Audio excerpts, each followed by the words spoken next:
It's a great fucking start.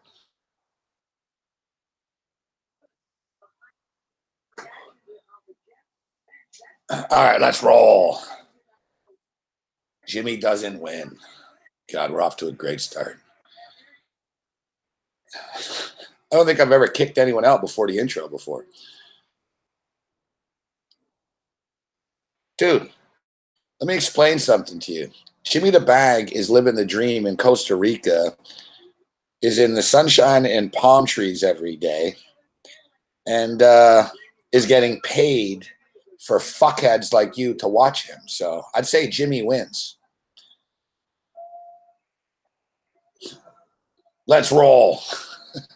The Monday Night Meltdown has begun. The pimps, the players, the hustlers, the people that bust them, the fuck faces, and everybody else in between. Fuck faces are out early tonight. Doesn't your probation kick in, bro? Like, aren't you not allowed to be on the internet like after 9 o'clock or something like? Aren't you not allowed to be on the internet at all? There's not an interception. I hope they score a touchdown here. Fuck, I got the Jets on defense, special teams. Fuck, racking them up, racking them up.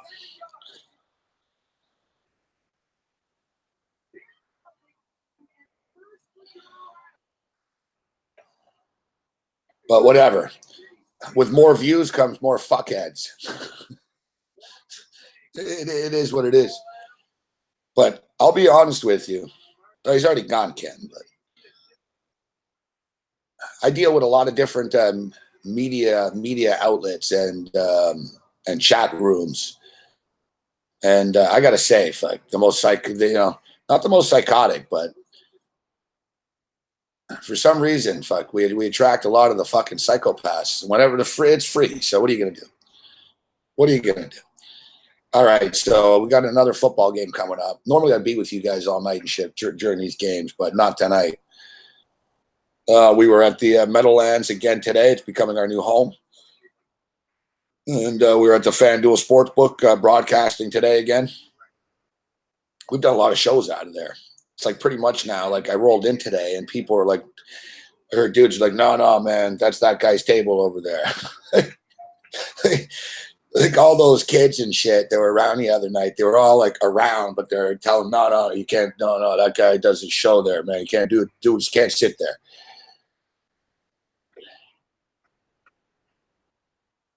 Yeah, it's not even Lakers season yet.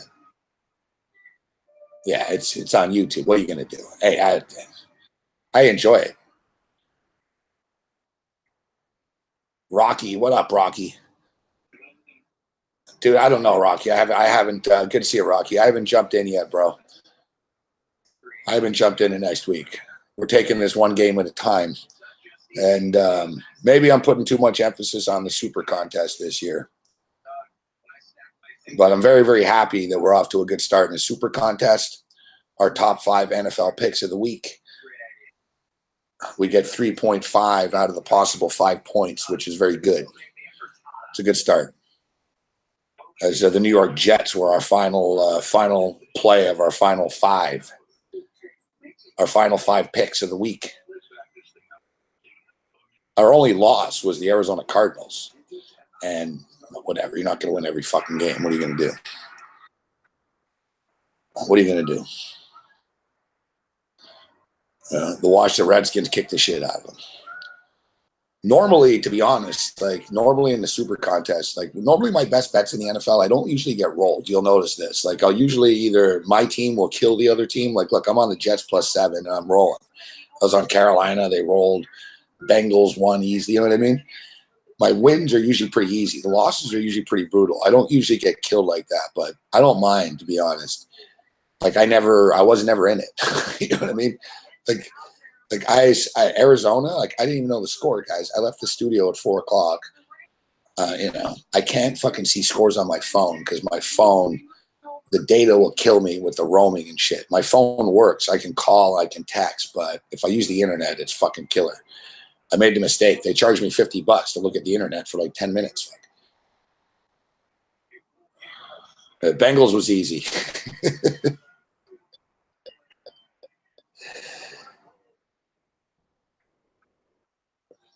No, John Jr. I'm going to be honest. It was a shit show tonight behind the window. Fuck. Like, I don't know if they've even trained some of these guys. Like, guy, listen to this, guys. I went up to the window today and I told the guy 481, 482, 485. Like, I'm fucking like rattling off numbers to the guy. Very simple. Like, it's very, very simple.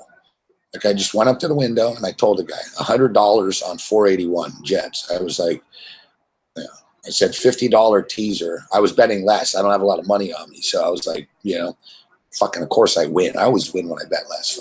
So I literally didn't have the money.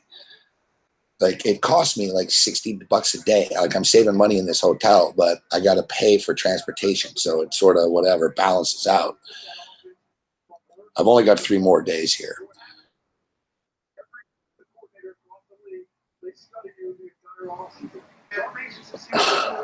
I get keys Friday, but what am I going to do? I don't even have the internet. Fuck Friday night. I've got no furniture, no internet. Like, it's a fucking shit show. Like, there I am. Fuck, I'm going to be interviewing Amorosa in the morning. But it's really like, it's just going to cause controversy. Like, I don't really see what we're getting out of this besides just going to fucking anger everyone.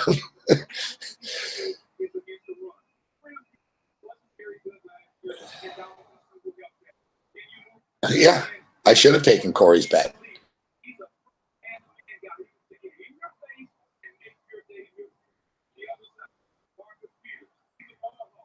We're going to be in Canada this weekend.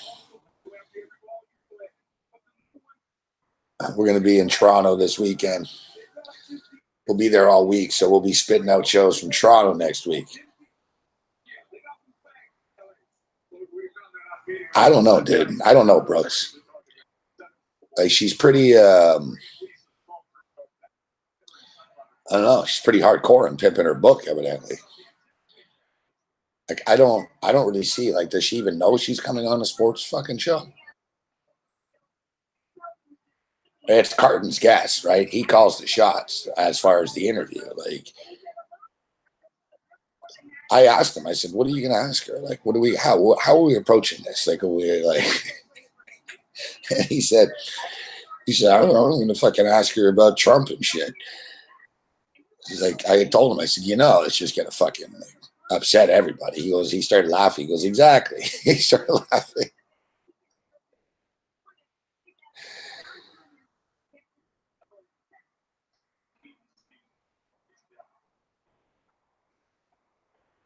I asked Carton, I said, man, like, Carton's been on in New York forever. So I said, man, you ever interviewed Trump? He must have. Fuck. I mean, Trump used to go on OTR all the time.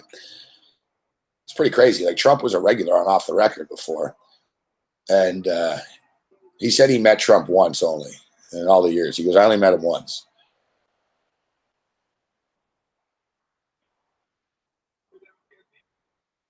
And he said he's kind of like he is. Like, he said he's kind of like you think he would be. That's what he told me. I said, what was he like? And he goes, he's Trump. Fuck. He goes, he's exactly what you see. I guess Carton said that Carton asked him something about a golf membership, and Trump told him he couldn't afford it. And Carton said, I do pretty good. And Trump said, yeah, not good enough. And Trump started laughing and said there's rich and real rich. It was some joke. Like, he said Trump was busting his balls about not being rich. Fuck.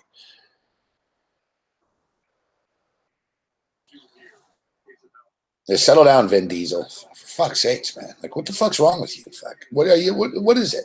Are you guys all like a product of Ritalin? Is this what it is? Is it all like the pharmaceuticals the fucking doctors gave you because your fucking parents didn't pay enough attention to you? You were an only child, fuck. So yeah, they put you on Ritalin. All right. So, anyways, fuckface is right. So let's get to the Rams game. Oh, here it is. I didn't realize it started. I don't know what to do with this game. I can't lie to you.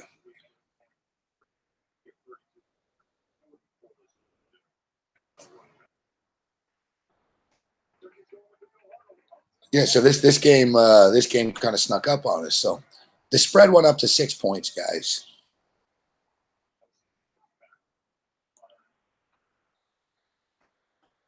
The spread went up to 6 points. What's up, Bruce Chad? Hello, Taylor.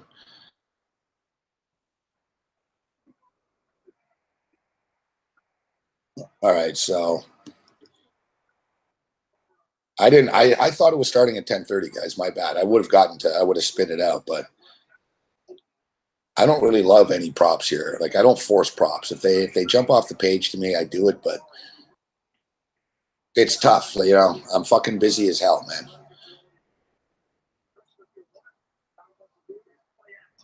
Yeah, it's not easy just to fucking be in Manhattan at 7 in the morning and then, oh yeah, he's at the Meadowlands at 4 and here I am doing a show at 10. Like there's not a lot of in between time. So I really haven't had an opportunity to dig into the props like what I would like, but we went with the typical long field goal over in the sacks. It's too late now. I posted them on Twitter and I fucking did shows all day, so I don't know what to tell you. We gave the picks all day. It's not my job to fucking come to your house.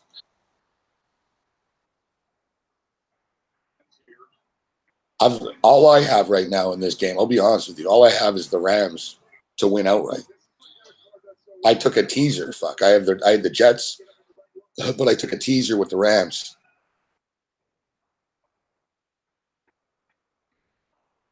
There's a big play for the Raiders, and I would say that this game goes over. The Rams are going to score. Look, the in-game total right now is 49.5. The Rams averaged fucking 29.9 points a game last year. They're going to score. They'll score 30 tonight. They'll get into that range, and the Raiders will probably score 21 or something.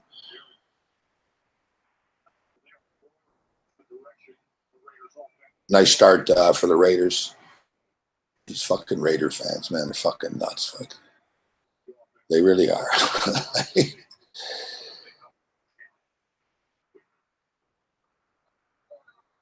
Like a lot of them are, yeah, it's sort of like more like a gang, but like it doesn't matter what the team does. Like, look, they're leaving this city. Fuck, they're not even staying here, and people still love them. And it's the same way. Like they'll be popular in Las Vegas. They'll still be big in California. Like still to this day in LA. Fuck, I bet you if like the Raiders played the Rams in LA, the Raiders fans would take the place over. I lived in LA when the Raiders were there. People fucking like them. The problem with the Raiders is, and it'll be interesting to see in Las Vegas. The problem with the Raiders is in Los Angeles, when I lived in LA and the Raiders were there, I used to go to games all the time too. Like I pretty much went like every couple of weeks. I didn't go to every game, but I'd go to a lot of them. Fuck, like I went to like 4 of the 8 home games type shit. I would go, like I said, I'd go like fucking every second game type thing. I picked out like which teams, because I used to like to watch the games on TV too, right? But like the other games. But in those days when I lived in LA, it was only like you got the local West Coast shit. But basically, like when I lived in LA and I was going to Raider games, like people were scared to go. Like that's when Raider fan really sort of became nut job Raider fan. Like when I had that era in LA, late 80s, early 90s. Like the old days in the 70s when the Raiders were really good, their fans weren't like fucking dickheads and shit. Like you look at the videos, like there'll be videos tomorrow. You'll see like Raider fans fight with each other even. Like there's always fights. Like, so it'll be interesting to see in Vegas. They can't have that in Vegas. You know, you can't let a bunch of fucking gangbangers take over a fucking stadium in Vegas and shit. So it'll be interesting to see whether like the cops in Vegas and just the team like tries to keep it cleaner, because it really is over the top. Like if people don't feel safe going to a game, it's a problem.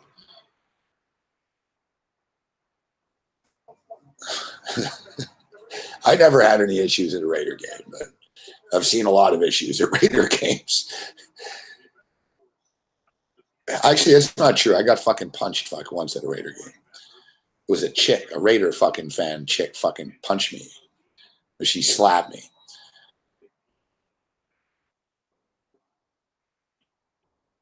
It was at a Raider and Charger game in San Diego. And the crazy thing is, we were even being nice to her.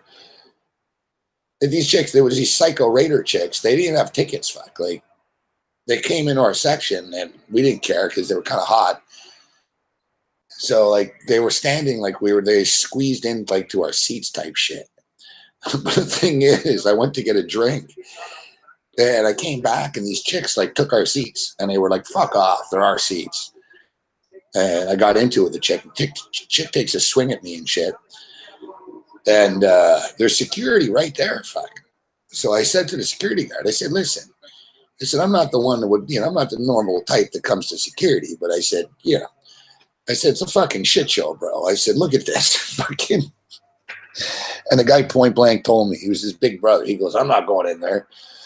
It was like, I'm just a whole section of Raider fans and shit. He's like, I'm not going in there. And I told the guy, I said, well, I'm just letting you know, fuck that. I'm standing wherever I want then, fuck. Because he was bitching about we didn't have enough tickets. It was Raiders scored a touchdown. I don't know, fucking Gruden. Gruden's all stoked already. Man, this is like watching the Rolling Stones play, fuck.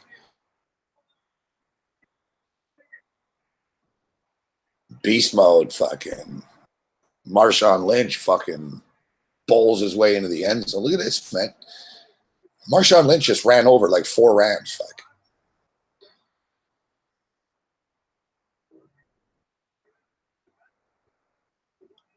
Gruden's like, yeah, fuck you all talking shit about me last night and Khalil Mack.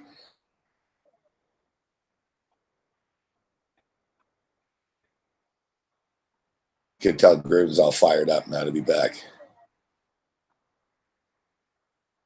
And the LA Rams, who are supposedly the Super Bowl contenders, get pushed around in the line of scrimmage. That vaunted defense just got pushed around by the Raiders. We'll get you an updated number here in game. This is a good spot for you guys. I can't even bet this in game. I have no control of this shit. I got to get the fucking app, man. I got to get money in the account. I got to get the app. I got to do a lot of things here. I'm helpless, fuck. And I have an incredibly low amount of fucking everything here.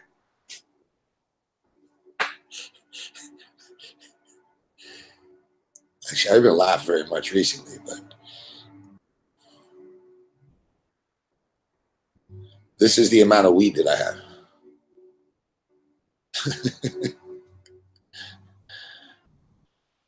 It's like it's a crumb.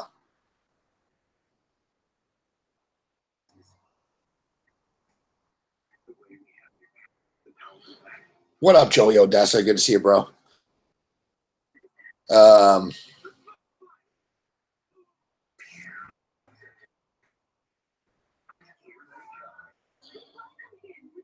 I've got a vape. I've got a vape pen. It's all right.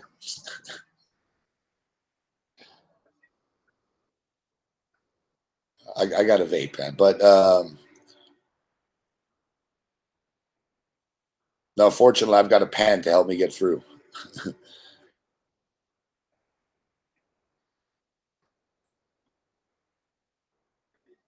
So, yeah, like I was saying, I don't like this is real old school betting. So I'm betting, like I'm going to the window, I'm betting, I get the tickets, and I got to go back a couple of days later. Then you know what I mean? Like my plan is now, I'm going to go, I got Jets, I cashed Jets tickets. So I got Jet tickets to cash. So now I'll wait. I'll go back on for Thursday night football. I'll do the radio show there Thursday probably. Maybe get in on some college.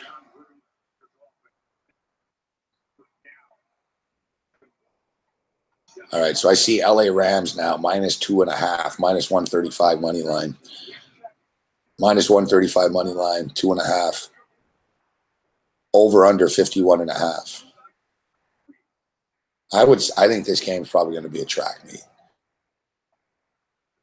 The Raiders' offense will be good. I mean, Khalil Mack didn't play on offense, right? Derek Carr is a good quarterback. You know, he is a good quarterback, Derek Carr. And Marshawn Lynch can still play. It's just for the course of the season, Marshawn Lynch is kind of old, but out of the gate. But right now, defensively, I would expect the Rams to go right down the field here on them too. Like you look at you guys out. This is for betting purposes. We'll get serious here right now. But if you look at the AFC West, with the exception of the Denver Broncos, and hell, even yesterday, the Denver Broncos put up 27 points. I would say that you look at the AFC West, and there's going to be a lot of overs this year. Our boy Babano called it with the Kansas City Chiefs. I said the Chiefs would go over 7.5 wins. You know, they put up 38 points. The Chargers are going to be in high-scoring games every week, I think. And the Raiders, I don't think the Raiders' defense will be the problem. I think their offense will be okay. That's why I actually liked Amari Cooper in fantasy, because I figured there'll be a lot of points in their games. They'll be playing from behind.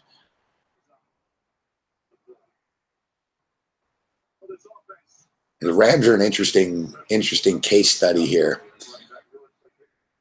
in that they're fucking loaded, man.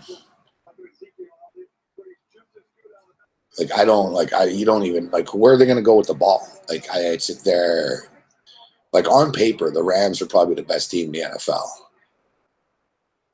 Like, look, you got fucking Todd Gurley right there. Look at that. Stack the line and Goff will beat you. Fuck, they're loaded everywhere.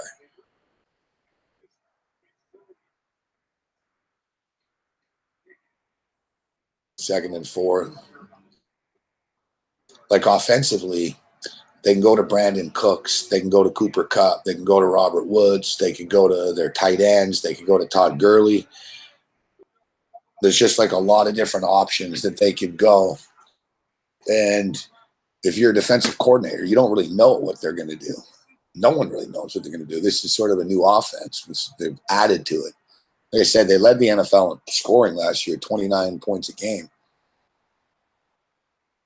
Jared Goff's only this is his third year, but his second year playing for real. All right, here's Goff back to pass, incomplete. You know, we talked about this this morning, and this game felt like a fucking trap. That's why I didn't lay the points. I posted some other picks on Twitter. I didn't lay the points. I put the Rams in a teaser with the Jets just if the Rams can win the game, but I didn't love the Rams tonight. If you notice all day, I didn't put the Rams in the Super Contest, did I? No.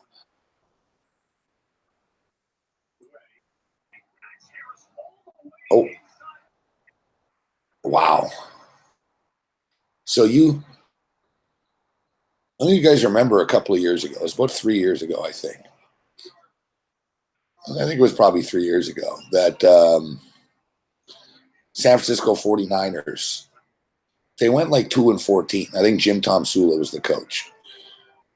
The guy that looks like your mom dates after the divorce, Jim Tom Sula. So I think Jim Tom Sula was the coach. And they beat the Minnesota Vikings on Monday Night Football and like the second leg of one of these Monday Night Football games. There's been a history of shitty teams winning at home on Monday Night Football in the second West Coast game. You remember last year, too? Remember the Rams and the 49ers? I think that was a Thursday Night Football game. It was supposed to suck, and they played a crazy game. National television will do things for teams. And it's week 1. The Raiders are being mocked a lot by everybody. Like last night, every time Khalil Mack made a play, it was like Gruden this, Gruden that, Raiders this, Raiders that. Gruden hears the critics saying that he doesn't know what he's doing anymore. So they're all fired up.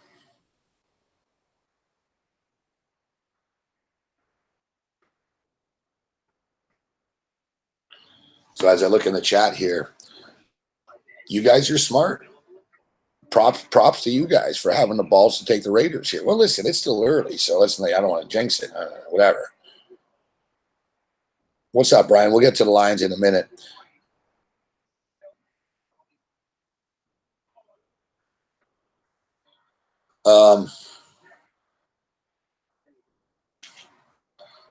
Listen, guys, hey, what's up, Donovan? Yeah, that's amazing that Donovan in the chat here, he got on a bus this morning in Montreal, and Clam Chowder was on the bus, dressed up as Clam Chowder.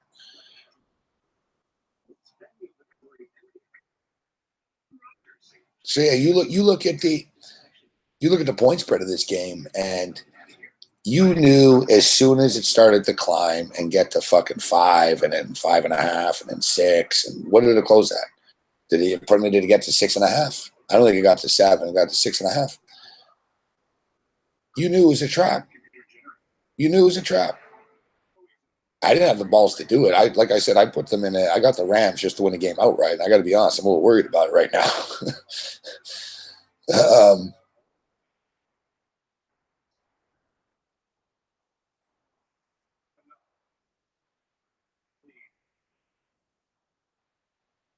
Oh, there's the Raiders. Car falls, trips.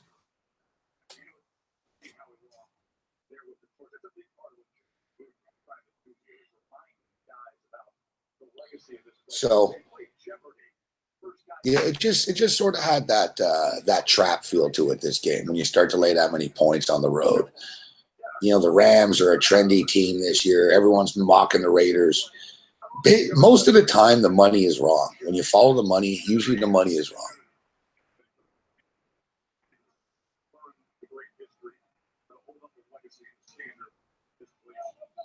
Adam is asking why I'm calm, because I'm tired.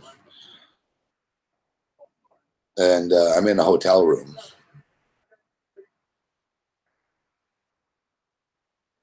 And I've been yelling all day because I had to be heard from the Sportsbook today. What's up, Paco Healy?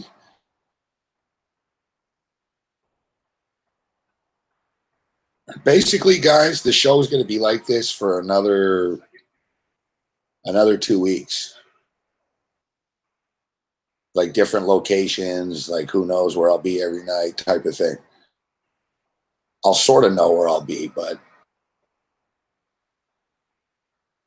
like I said, we'll be in Toronto next week, but we'll be rehearsing. Yet I'll do the show at nighttime, but I don't know where. I'll probably be doing it from Kitchener, Ontario. Or I'll go back to Toronto. I can't go back to Toronto every fucking night. I'm tired of traveling around everywhere. I can't go back to Toronto every night, but I gotta get my shit out of the condo there too. Fuck, the ladies fucking texting me like crazy today. I will take a look at the numbers though tonight. I want to take a look at the week 2 lines. As far as the Detroit Lions are concerned,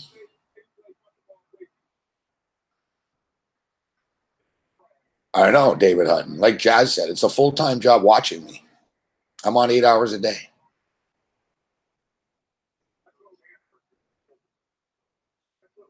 We appreciate that. THE, we appreciate that.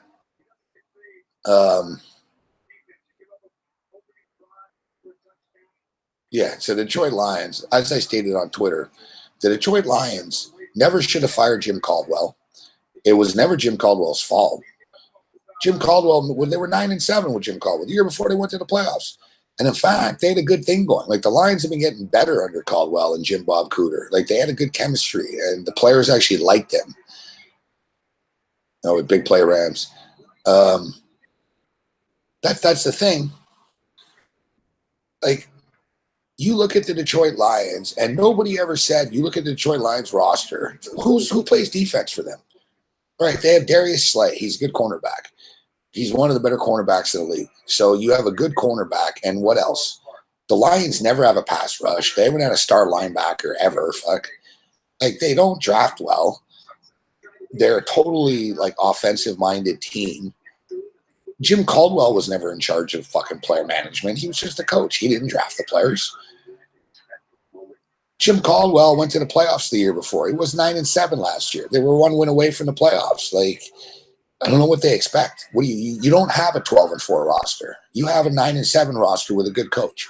And now your same roster with an amateur Bush League fucking coach like Matt Patricia, suddenly you probably have a 6-10 roster. They're gonna, Jim Caldwell, they fuck Caldwell. They made him a scapegoat. And you bring Matt Patricia in, but you don't make the team better at all. So you draft Kerryon Johnson. Good for you. So you don't make the team better at all. You never sign free agents. That's why Barry Sanders retired. The Ford family, they don't spend money on this team. They never like go over the top and try to win.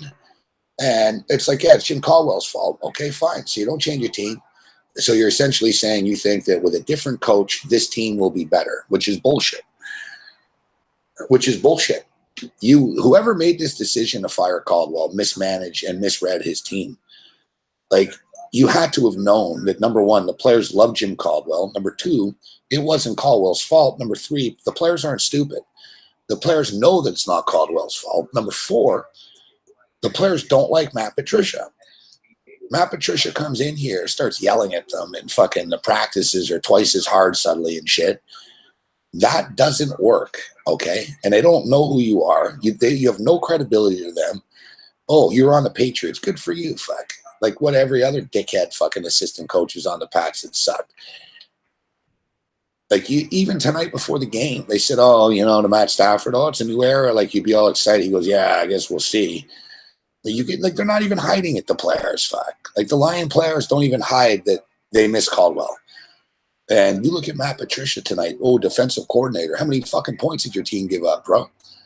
Defensive coordinator. You look at Matt Patricia on the sidelines, he looks like a better at the FanDuel Sportsbook. Like, he's all like, oh, fuck. He's like a fan. He's like, fuck, fucking, you could see him, God damn it. And it's like, dude, you better have an answer. You're the head coach. You can't just look all mad like you're above it. Last time I checked, you lost the Super Bowl last year because your defense sucked. Like, Matt Patricia never, like, you want to fire Jim Caldwell, fine. Fire Jim Caldwell, but you're going to hire some fucking dude that's never been a fucking coach before? Because why? Because he was the defensive coordinator of the Patriots, and the Patriots never even had a top 6 defense when he was there? I could be the fucking defensive coordinator of the fucking Patriots, and Belichick can carry my ass, fuck.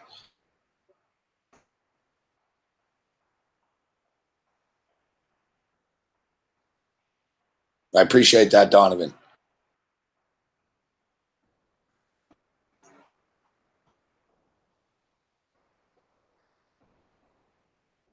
First down Rams. Cooper Kupp, big PPR machine.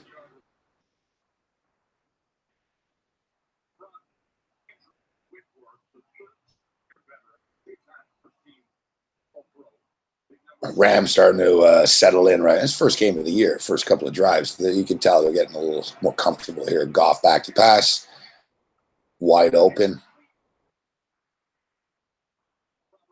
Robert Woods, and now the Rams are starting to stretch it out a little bit. Like, this is when I talk about the dangerous Rams. Like, this is some serious shit. Unlike Patricia, McVay is a good coach. Like, I don't understand too, like, defensive coaches. So you got some raw fucking dude that looks like a mountain man. Like, honestly, like, I don't understand Matt Patricia's credentials. Like, Sean McVay had credentials. You know what I mean? All right, he worked with this guy. He did this. I don't understand Matt Patricia's credentials. Like, all right, you were on the Patriots. Just because you were on the Patriots, oh, look at Gurley, touchdown. What a stud.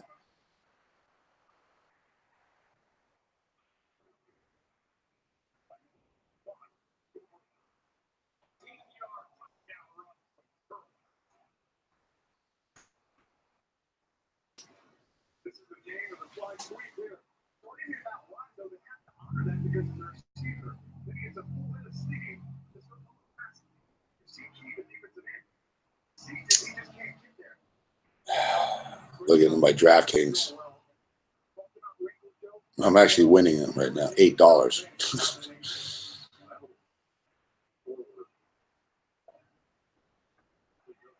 Fucking LeGarrette Blount got me nothing.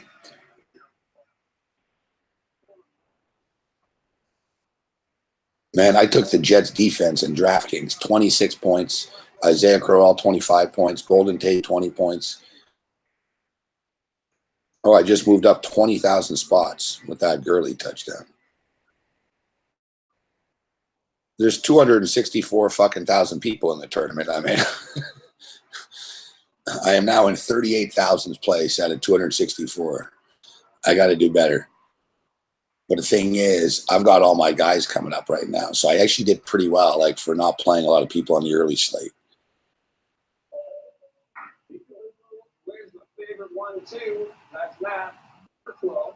Like I got a lot of points. Like fuck, I got like 68 points out of guys out of 3 selections in the early game. So now I've got Jared Goff, I've got Todd Gurley, I've got Cooper Kupp, I've got Jordy Nelson, I've got Tyler Higbee.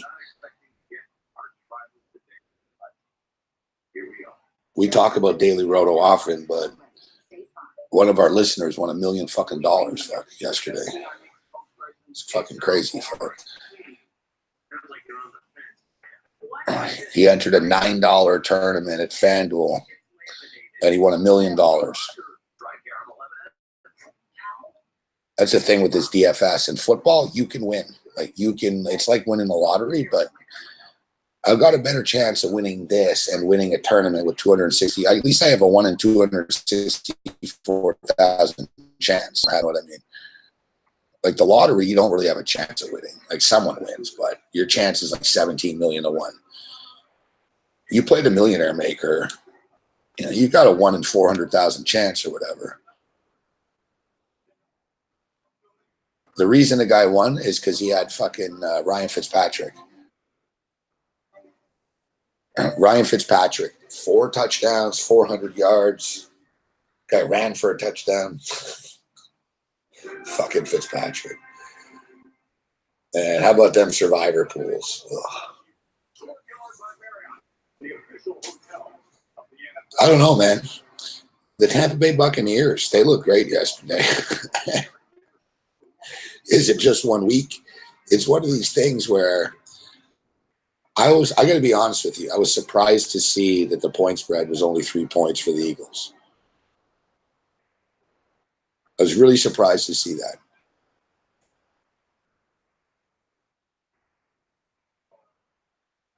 There's Eric Dickerson on the sidelines. Remember, Jeff Fisher and him didn't get along. The Sean McVay is in the past. Yes, I was really surprised to see that the Eagles are only 3-point favorites.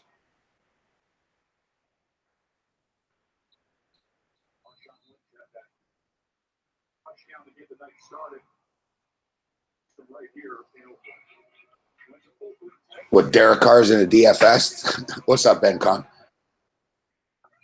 What's up, big man?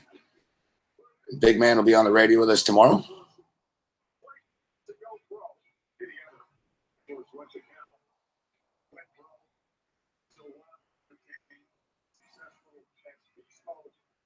David Hutton just won a ticket to the 150,000 World Qualifier. Nice job, David Hutton.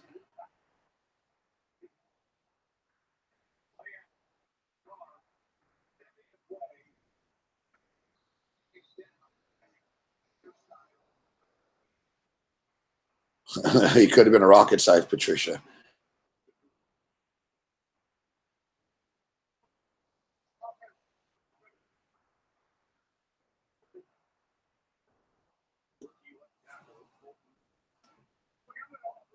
Yeah, so what do you think, big man?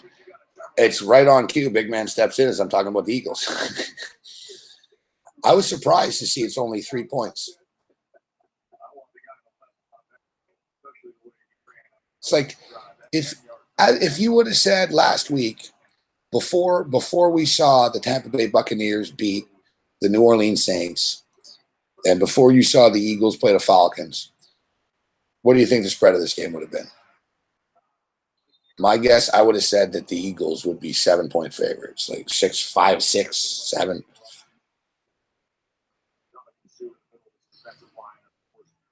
I don't know.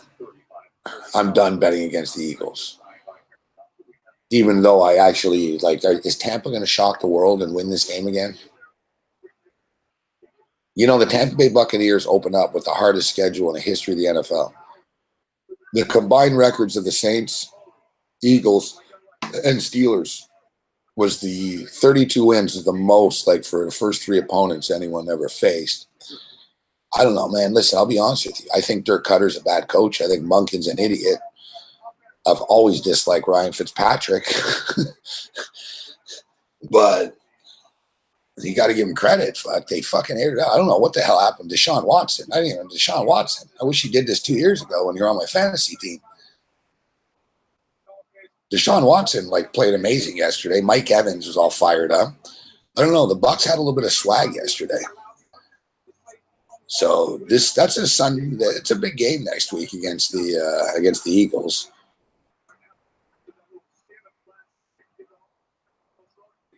But look, I was on the Eagles in the Super Bowl.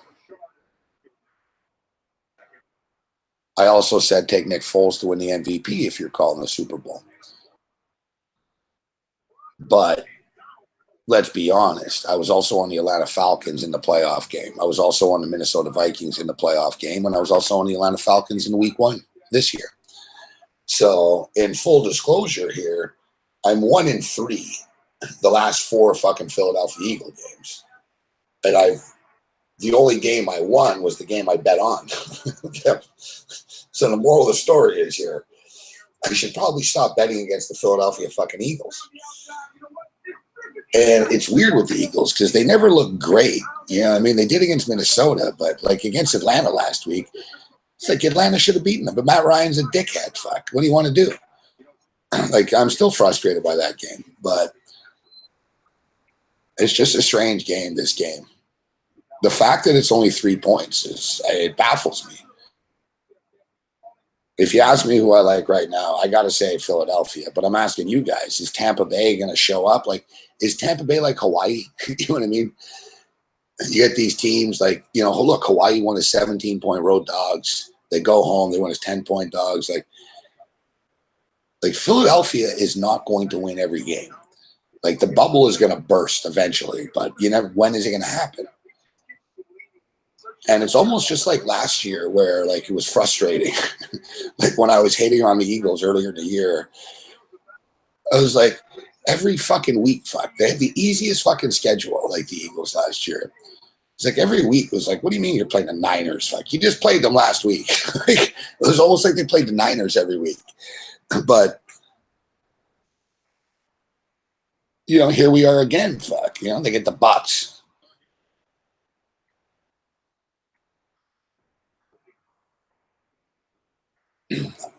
I got the Rams on the teaser here. I thought that could have been pass interference. It looked like he fucking got in Cook's face.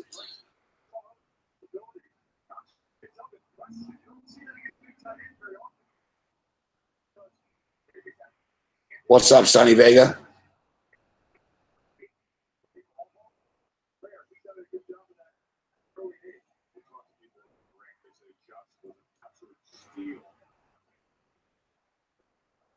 Hey, that's the thing.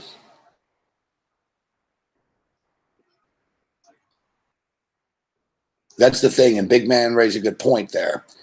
That's the thing with Ryan Fitzpatrick. And we all know Ryan Fitzpatrick. I know there's a lot of Bills fans here. What's up, Eric Ledoux? Good to see you, Eric. I know there's a lot of Bills fans here. That's the thing with that's the thing with Fitzpatrick is that he'll deceive you, right? One game he'll throw 4 touchdowns, and the next week he'll throw 6 interceptions. And that's what I said today earlier on the radio that, oh, yeah, look, Fitzpatrick doing that, it's like he just bought himself another 2 years in the league.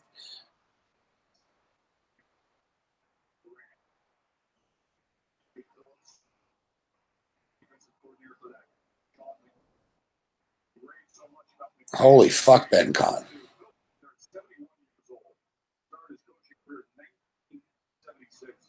What is this? I didn't know the Lakers were playing tonight. Is it Laker night tonight?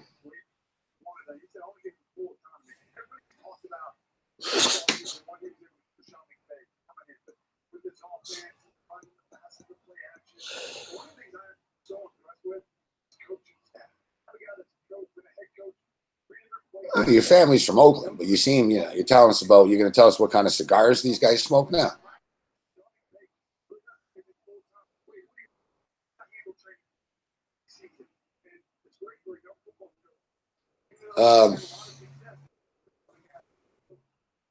What's up, Brian Rowe? I don't think you're drunk, Rowe. I didn't see you drink a fucking drop in Vegas. Why would you be drunk?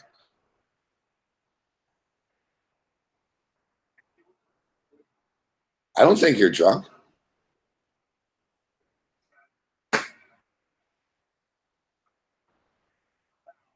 I'm on the. I just have the Rams on a teaser. Eric Ledoux.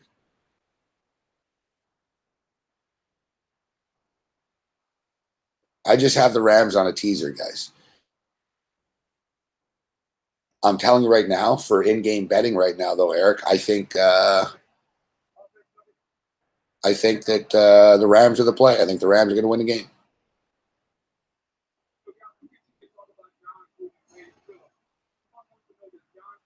Look, the Rams, though, are suddenly 4.5 again. We told you before to jump in when they were minus 135. They're now minus 235 on the money line. The total was 53.5. The Rams are now minus 4.5. Look, the Raiders got that first touchdown. Like somebody in the chat said, yeah, good for them. So did the fucking Detroit Lions. So did Northwestern this week. Fuck my college picks suck this week. It's fucking embarrassing. But hey, baby, 3.5 points in week 1 of the Super Contest. It's not going to put us in first place or anything like that, but I don't want to be in first place out of the gate. That's the whole thing with the Super Contest. You'll see. There's going to be some dude, I guarantee you, like there's going to be some guy, one team, they're going to be like fucking 19-1 out of the first 20 picks, the first 4 weeks. ESPN will interview them. It's called the curse, too. Like our team, we made an agreement, like if we ever get asked about it, don't do it. Like I wouldn't do an interview about the Super Contest. During the season, I wouldn't do it. Like when we were battling in the top 10, a couple of podcasts asked us, you want to come on and talk about it? We were like, no. I swear to God, what was that guy, Team Alcatraz? Remember that guy, Alcatraz? I think he was from Cleveland. He was cocky as fuck, man. Like, remember he crushed it, this guy, okay? Some guy from Cleveland. You know, he sells picks and shit, and you know what I mean, wears a tracksuit, posts pictures at Cavs games all the time. You know, so he was rolling, and he got all cocky, like I'm the best fucking football capper in America. And he was up by like fucking 9 games, and he went on the radio, he went on ESPN, because the contest gets a lot of publicity, right? That's why a lot of fucking dickheads are in it now, because they all want the publicity from it. So he goes on and he's like, you know, I did the math basically. And he goes, all I have to do is fucking go 500 from here on out, and it'll be impossible to catch me. And as soon as we heard him say that, we're like, this guy is fucking going down hard. Fuck. I said, you know, I remember telling T-Bone, I said, this fucking guy's counting. He thinks he's won. It's week 9. Fuck. I said, watch what'll happen. And boom. Motherfucker went from like first place. I don't even think he finished in the money. I think in the end, he might have finished like fucking 29th and gotten like $3K back.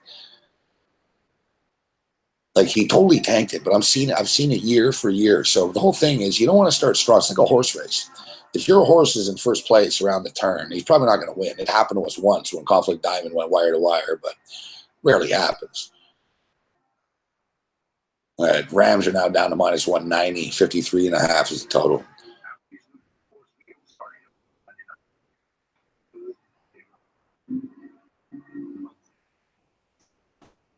That's all I have, big man, is tracksuits.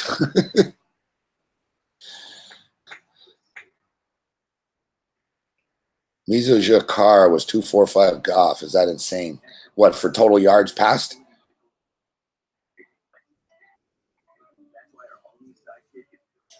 For more yards passed, or for what? More passing yards? I think Derek Carr will have more passing yards than Jared Goff, because the Raiders have less of a ground game. We got Todd Gurley. When you're playing these props, Donovan, you got to think about the scenarios, right?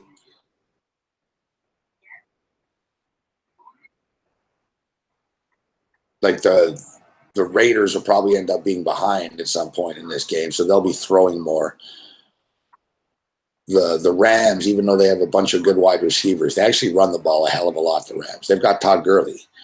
Like Todd Gurley's their number one star, right? So they go through Gurley first and then everyone else.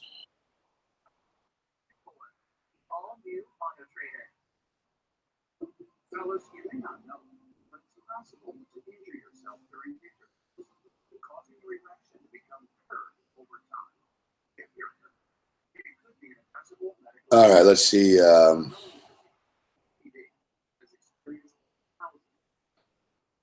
There's quite a lot of games that there's not point spreads for due to injuries and quarterback situations. Thursday night football, we got the Baltimore Ravens and the Cincinnati Bengals. Totals 44.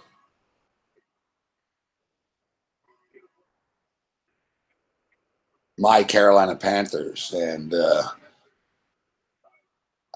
it's funny. It's funny how everyone's like, "Oh, the Panthers, ha ha ha, the Panthers." This, I haven't. I didn't hear from my boy Will Capper after the game yesterday. Ooh, big play! Wow, Jared Cook's killing it here.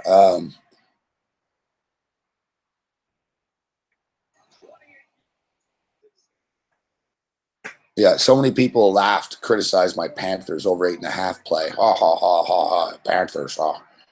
It's like I even wonder, like, if people watch football. Yeah, I know. The Panthers are terrible. Fuck, I know they're a horrible team. I know they never win games. Fuck, they never win MVPs. They never win 11 games a year every fucking year. Ron Rivera is terrible. Cam Newton sucks. North Turner's an idiot. Christian McCaffrey's a bust. Their defense sucks.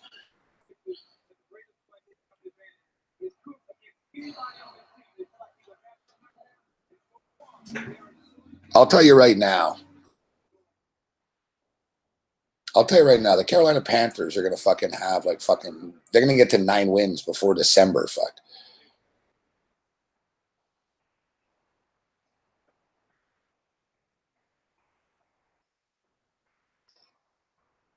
I don't mind the opinions. I just don't like when fucking people sort of snicker and laugh. Like, you know.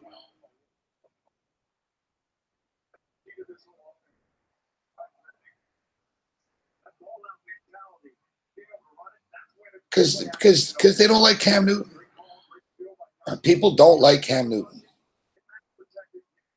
Unless I like Will Capper, I'm not busting his balls. I'm busting his balls, but I mean, I'm just saying, even the mass public, that people, oh, Carolina this, Carolina that. It's like, I don't know, Carolina's 1-0. No one says shit now.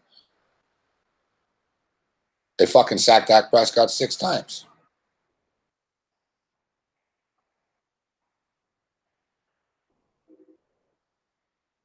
You see yesterday? You see yesterday? What's up, Brooks? You see yesterday when Cam Newton gave the ball to that kid, man, how happy that kid was?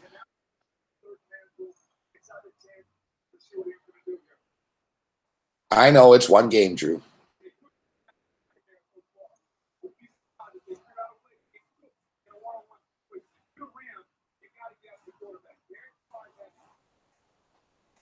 That's a good call, Steve Mulholland. We've lost so many people; it's hard to keep up. But good call, Steve. Thanks for bringing it up. Good to see you, Steve, in Vancouver. Steve's a class act. Yeah, you noticed, Steve. You're right. He would be coming on at halftime. He would have been on tonight.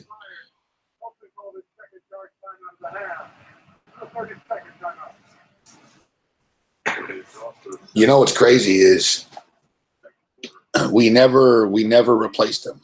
Like, we never booked a Monday night guest.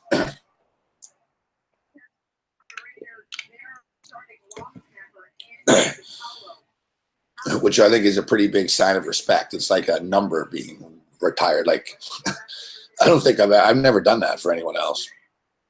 We've lost a lot of guests over the years, unfortunately. I've never like we never booked another Monday night regular after. I don't know, we've had there's been a few instances when someone's come on Monday later in the evening, or but it was for a special circumstance.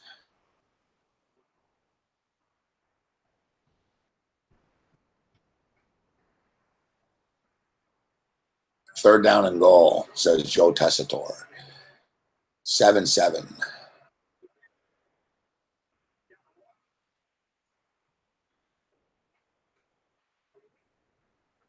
Tessitore's growing on me a bit here for NFL.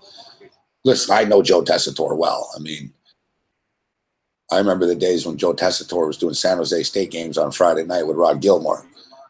We know that he does the boxing, although I don't really watch much ESPN boxing, to be honest. He climbed, Tessitore climbed the ladder pretty quickly at ESPN, and he was the one that he kind of bumped Brent Musburger out of the way. But listen, as much as we like Musburger is 79 years old, right? I get it.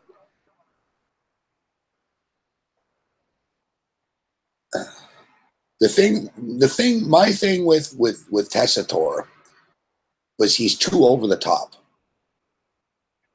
In college, he overhyped everything. Everything was so serious, and it's third down. It's like, dude, it's a fucking San Jose State fucking game, bro. It's like, chill out, man. He was so over the top, but that's what ESPN likes. And I could tell. I was like, man, this guy probably has an ESPN tattoo on his ass. Fuck. He is so ESPN, the style of broadcaster and play-by-play that he is. I guarantee you when ESPN does workshops or whatever at Syracuse where they recruit everybody from. So I guarantee you they use Joe Tessitore as a template. They'll say, be like Joe Tessitore.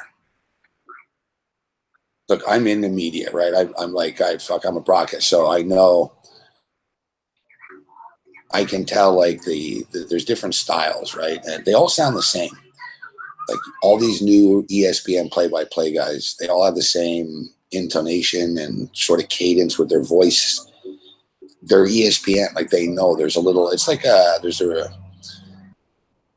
song, right? There's a hook. Basically, people have figured out. Listen, if you want to be a play-by-play guy on ESPN, you need to talk like this and sort of,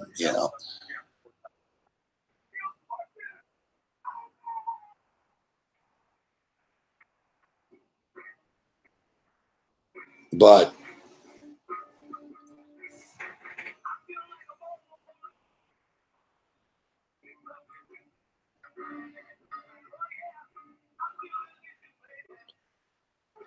hi, Gabe. Do I think the line for Cincinnati and Baltimore looks correct? Seems like a trap to take Baltimore. What's up, Yim? Hello, Yim.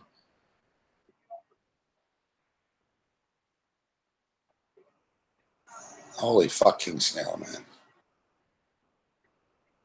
Yeah, what's the deal with King Snail? He's not King Rail, but thing with King Snail is I can't kick the guy out just for, he's not trolling anybody. He's just tweets too much. I got my eye on him, all right? If you flood the chat, I'm going to fucking put you in timeout.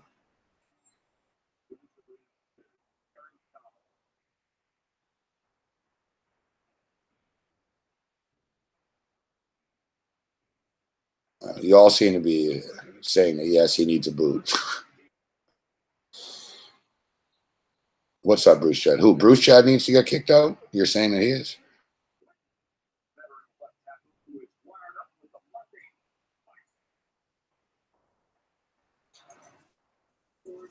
All right, everyone settle down.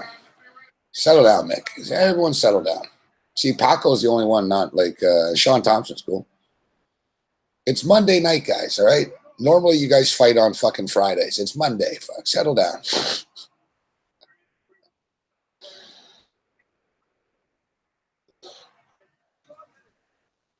Is it just me? Do I encourage this behavior from people? I swear to God, I'm in New York. I'm with degenerates at the Meadowlands racetrack, and they're less hostile than you guys in the chat every night. It really is true. I'm hanging with fucking some crazy kids down there, and they're saner.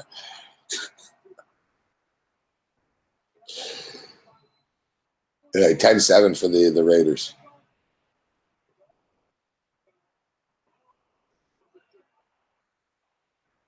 Raider fans are fucking loud. Listen to how loud it is. in the stadium, and they don't even have the upper deck open. Like, they can't sell out, right? They don't have the upper deck open.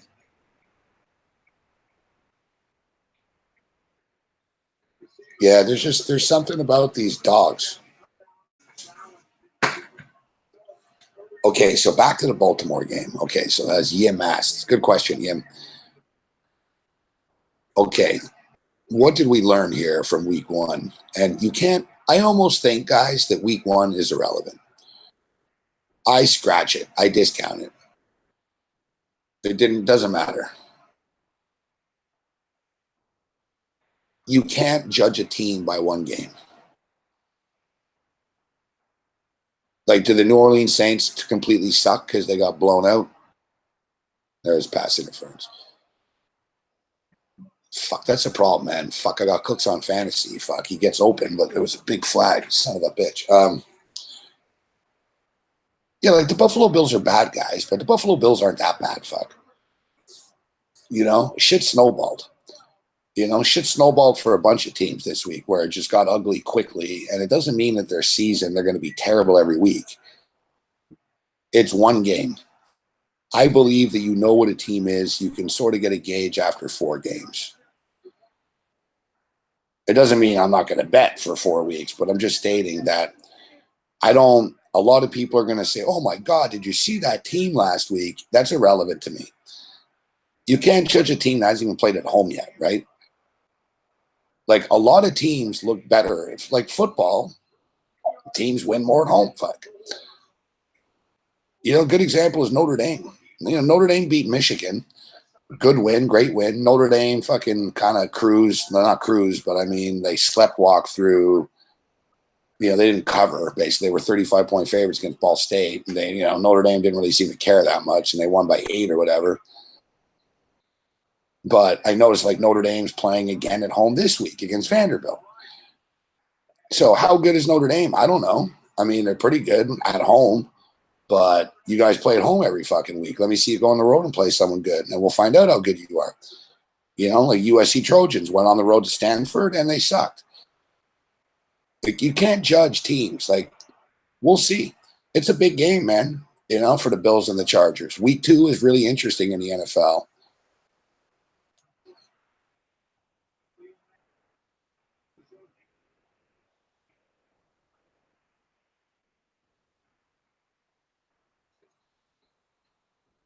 Like, week 2 in the NFL is big already.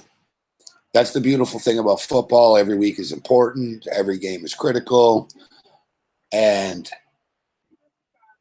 you have a couple of games in which it's sort of, you learn a lot and it sets the tone for the rest of the year. Like, first off, like, if you're 0-2 in the NFL, you don't make the playoffs.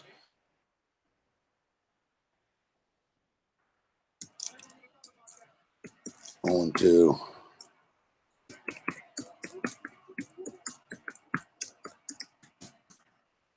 yeah, you win 2 games, you're not making the playoffs.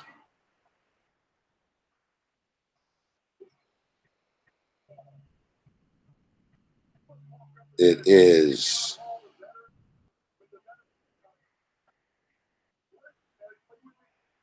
since 2007, only 9 teams, 10.8%. So you only have a 10% chance of making the playoffs if you go 0-2.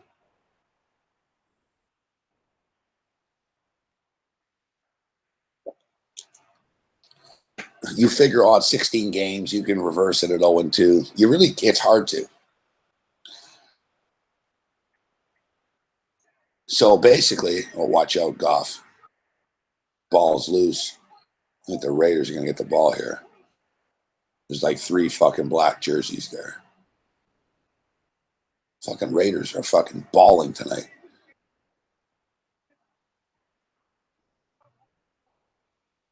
No, Rams got the ball back. Goff's got to be careful, man. Seriously, Goff, what did you think? How much time did you think you had?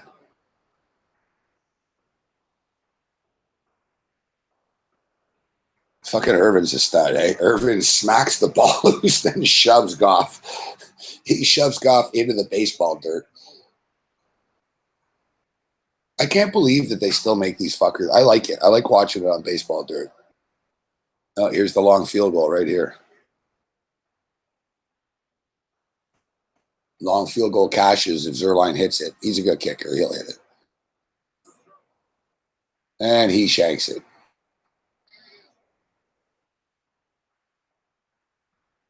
Not even close. Fucking infield dirt. It's fucking bullshit, this shit. It's cool to look at. Growing up as a kid, a lot of the games used to be played in baseball stadiums. Now there's a lot of football only. But they used to sort of always share the stadium. And it's kind of crazy, though, that they make these guys play. Like, I think people at home don't realize that they think it's some sort of soft dirt. Like, it's not soft. It's like baseball, man. Like, I don't know if you guys have ever been on a Major League Baseball field before, but like the dirt in the infield and the dirt at home plate around the bases is fucking hard, man. It's like rock fucking hard. I fucking played baseball at fucking Olympic Stadium a bunch of times, and I fucking cut myself. Like, I realized I was never going to slide again. Like, it's fucking concrete under there. It's just like this little dirt. And it's the same shit with this. That's why, like, Bruce Irvin knew what he was doing. Like, he knew what he was doing. Like, he fucking, with the ball, but you saw because he knows it's the dirt, and he knows it's fucking hard, the ground. Like, it's way worse than the grass, right? So you saw he fucking shoved, and fucking Goff's like elbows landed. Fucking, I bet you're gonna see after Goff's gonna have tape here and shit because he's probably bleeding there now.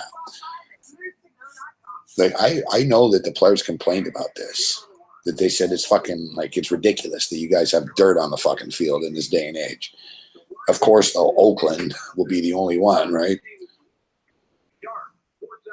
So anyways, so yeah, the New York Giants and the Dallas Cowboys. Man, loser of this game, not good. Not good at all.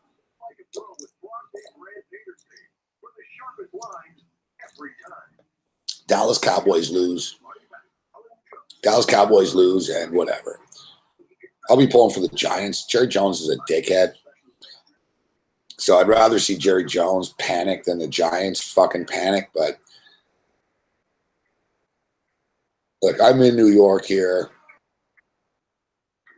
And the theme around the Giants right now, after that loss yesterday, is basically Eli Manning.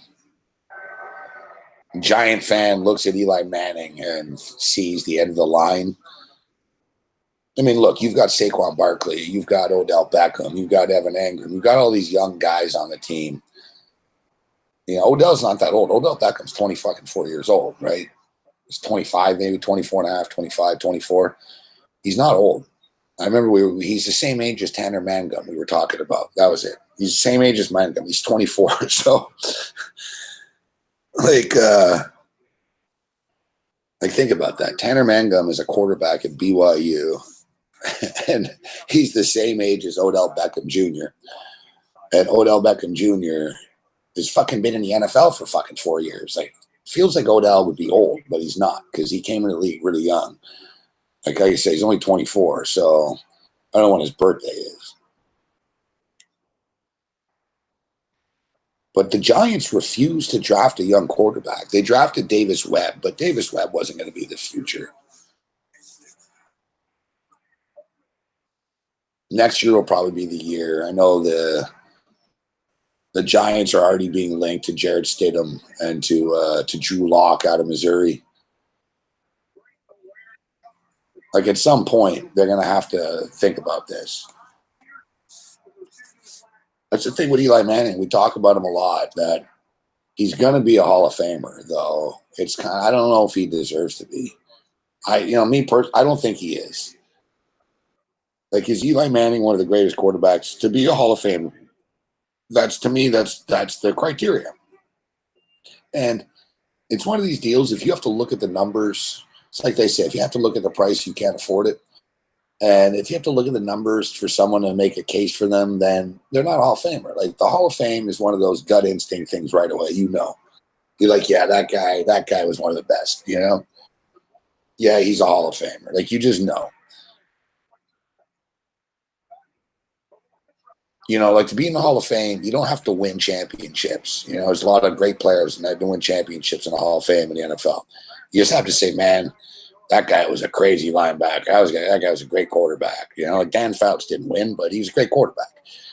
No one argues that Dan Fouts shouldn't be in the Hall of Fame. He's a great quarterback. Dan Marino. Dan Marino never won a Super Bowl. He's a great quarterback. We know Dan Marino. When you watch Dan Marino play, you're like, yes, he is a Hall of Famer. He was amongst the best. You just know who is. Like, is Eli Manning like Joe Montana? No. Is he like Dan Marino? No. Like, he's not. I know he has 2 Super Bowls, but really, like Eli Manning, he's been in the league, I think 12 years. Might be 13 years now. This might be his 13th year. The thing with Eli Manning is this is what you can say about Eli Manning on the positive. He's won 2 Super Bowls, and I believe he's the MVP in the games. He's won 2 Super Bowls. He beat Tom Brady twice, and the motherfucker never missed a game. Like, you got to give him credit for that. Like, he played every fucking week for 12 years till they screwed him last year, right? So you give him credit for that. He shows up every week, and he won 2 Super Bowls for you. You can never take that away from him. On the negative side of Eli Manning is the fact that in between those 2 Super Bowls, he's generally just an average to below average quarterback, and not even average. Like, honestly, like, you think about Eli Manning, and I'm not even looking at rankings now or them. You take Eli Manning, you close your eyes, you think, okay, out of 32 quarterbacks, like, honestly, Eli Manning is in the 20s. Like, he's not even like, oh, he's 15. Like, I don't even think he's better than Tyrod Taylor. You know what I'm saying? Like, Tyrod Taylor's a better fantasy quarterback. He's better, like, it's just, he can run. And Tyrod Taylor, to me, is like the 16th or 17th best quarterback in the NFL. Yeah, I've got Tyrod a little higher than some people, but I'd say Tyrod, you know, is sort of 17, 16, 17, in that range, 18, whatever.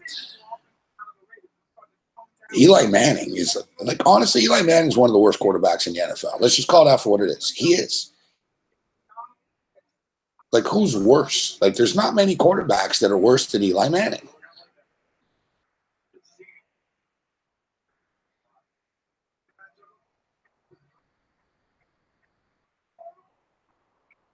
Intercepted. That was a big interception for the Rams.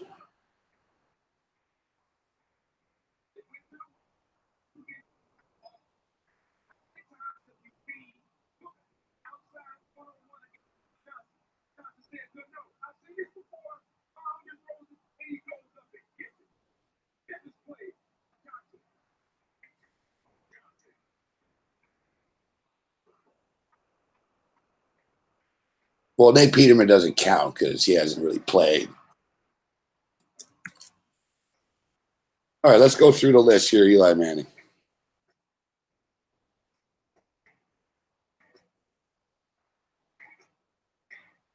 All right, the Miami Dolphins have Ryan Tannehill. They're kind of equal. Fucking Manning has accomplished more. I'm going to give him that. So is he better than Tannehill? Is he better than Tannehill? He's not a better athlete than Tannehill, but yeah, we can't say that Tannehill's better than Eli Manning. He's not better than Tom Brady. You can't. The Jets and the Bills don't count. They have rookie quarterbacks, so we can't even use them. Is Eli Manning better than Joe Flacco? They're both kind of the fucking same.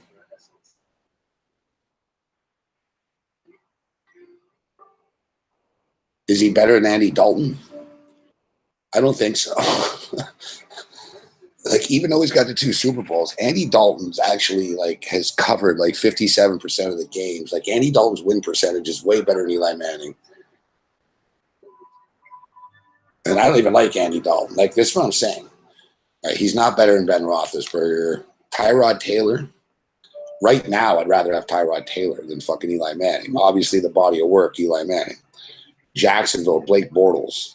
They're both shit. Deshaun Watson's better than Eli Manning. Marcus Mariota is kind of fucking average.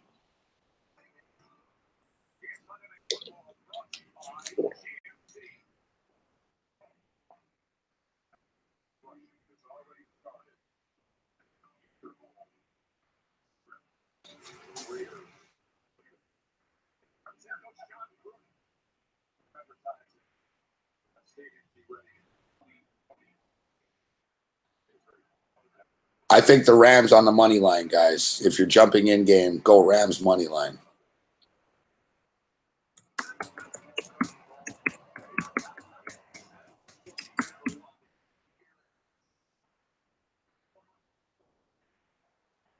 Andy Dalton's more consistent than Eli Manning. Guys, Eli Manning is terrible every week. Every week. And then, every couple of years, he's got a ton of weapons. I thought that he could fucking be better this year. I really did. But he just isn't.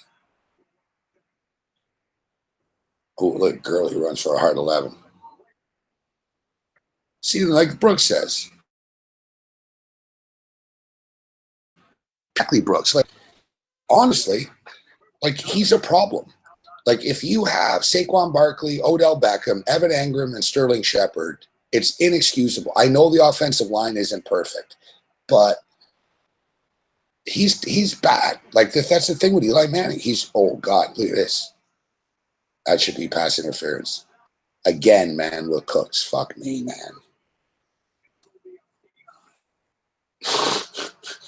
I'm going to get screwed all year with this. I take Brandon Cooks in like 2 fantasy leagues. The motherfucker's open on it. He's running right past everyone. It would have been like a second pass interference he's created.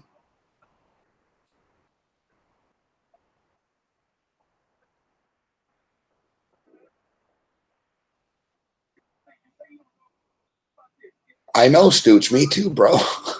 I've got Cooks and look, he's getting open, but the Raiders keep fucking with him.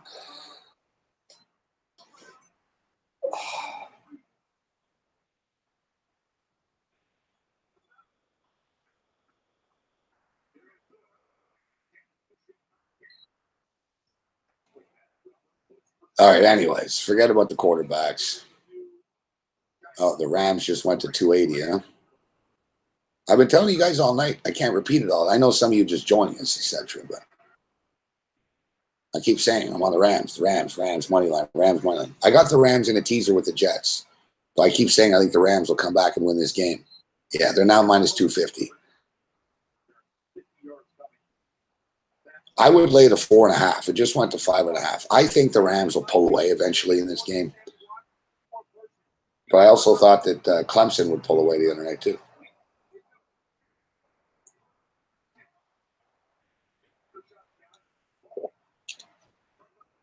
Brandon Cook's a stud. Like I said, they gave this guy fucking $84 million, $52 million guaranteed. They're going to try to get him the ball.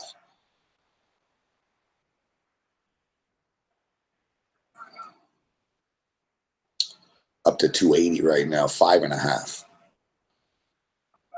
It's, guys, I know we want to bet on every game. We want action and stuff. This game, they really priced it where it was difficult. It's hard to lay 6 points on the road, but they're much better than the Raiders. The in-game total has come back down to 48.5 right now.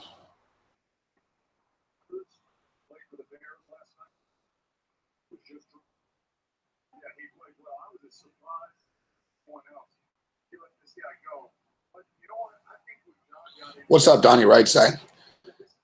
Yeah, you heard me talking about quarterbacks. Exactly. What's up, Donnie? Like,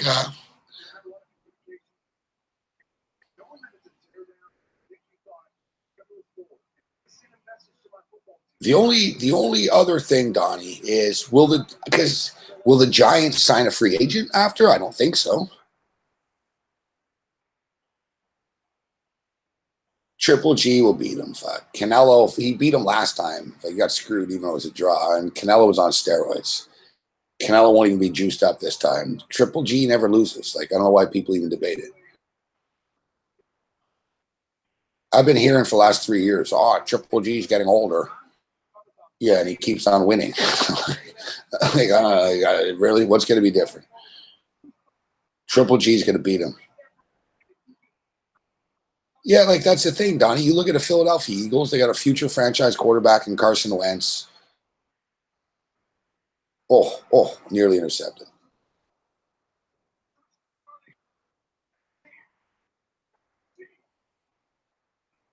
No, unfortunately, you can't do it, Sonny.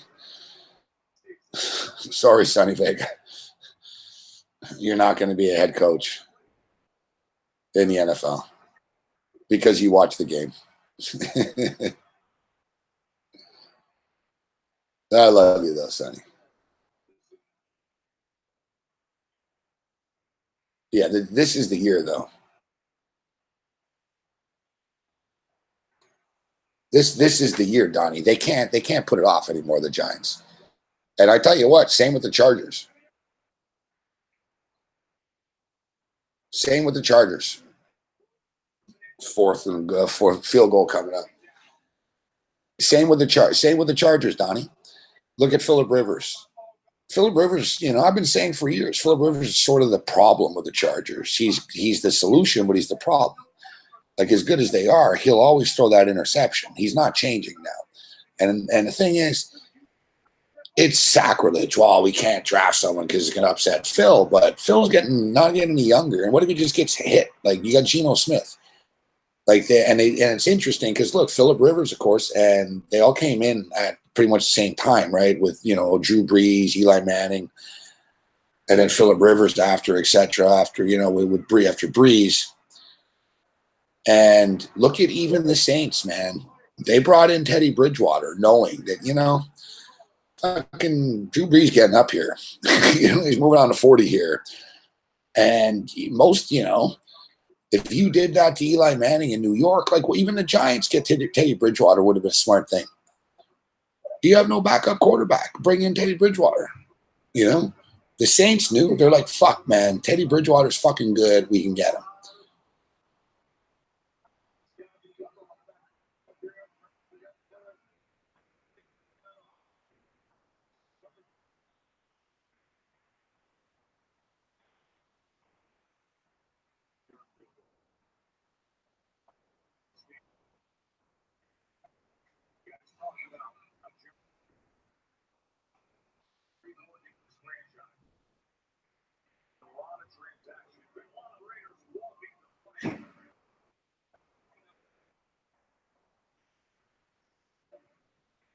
The New England Patriots, well, they had Jimmy Garoppolo, but the Patriots will be fine. They're one of the smart teams that'll be able to figure it out.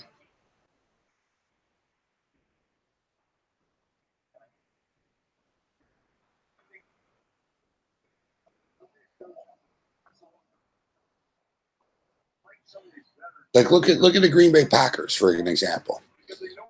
It's a great example talking about backup quarterbacks. Look at the Green Bay Packers. Same shit. Like, Aaron Rodgers isn't old, like where he's going to retire old, but Aaron Rodgers gets hurt every year.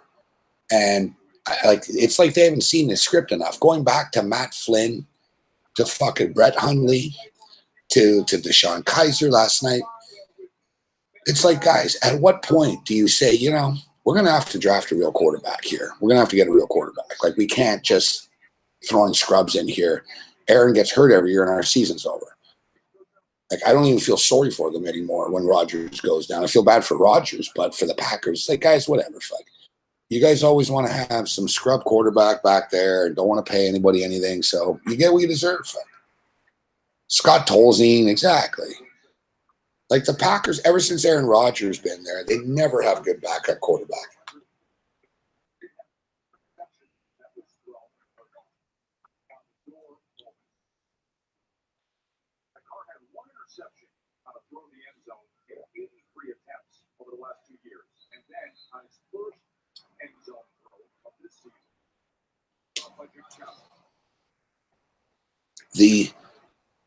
What's up, Paco? So now the Chargers. I see we got Charger haters in the house. I'll tell you right now. I say Nate Peterman starts again. I think they start Nate Peterman this week.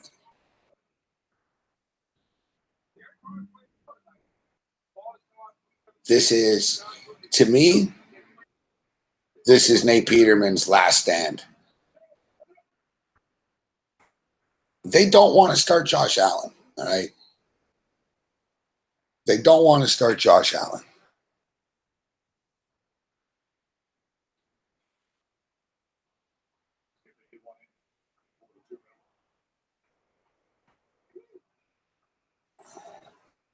listen, I'm not saying that I would start Peterman. I wouldn't even be in this situation. I would have drafted Deshaun Watson last year, all right? As I stated, I never would. I would have kept Tyrod Taylor. I never would have been in this position if I was in charge. But like, we wouldn't have these quarterbacks. But I'm just saying that Doug McDermott is obsessed with fucking Peterman, man. There was an interview. He did an interview, and they asked him after the game last night. They said, so, like, basically, like, the guy from the Buffalo News is like, well, he goes, obviously, I guess it's time for Allen after this Peterman. And McDermott said, not really. He said, it's not a quarterback's fault. It's the people around him. Like, they really seem to go to bat for him all the time. And it's tough. Listen, it's getting tough to defend Peterman. I'm not going to lie. I mean, Peterman threw 5 interceptions to 1 start, and he had a 0 quarterback rating yesterday. It's, he's putting up like all-time bad games here. But it's weird how the Bills just suck when he starts. Like, no one else plays well. But where I'm going with this is the team. This is the team that intercepted Peterman 5 times last year. So it's a win. It's a damned if you do, damned if you don't. If you it's pretty crazy. Like, if you don't give him the opportunity, it's almost cruel. It's like, listen, this is your last shot. Look at the games. The game was at LA, and he just played at Baltimore, okay? Let him play at home. He plays at home against the Chargers, and it's basically, this is your shot of revenge, kid. You threw 5 interceptions against these guys. People mock you. You're going to be known for the next 20 years as one of the worst quarterbacks ever, unless, you go out here and beat these guys. This is your opportunity. And if you don't, then it's almost like,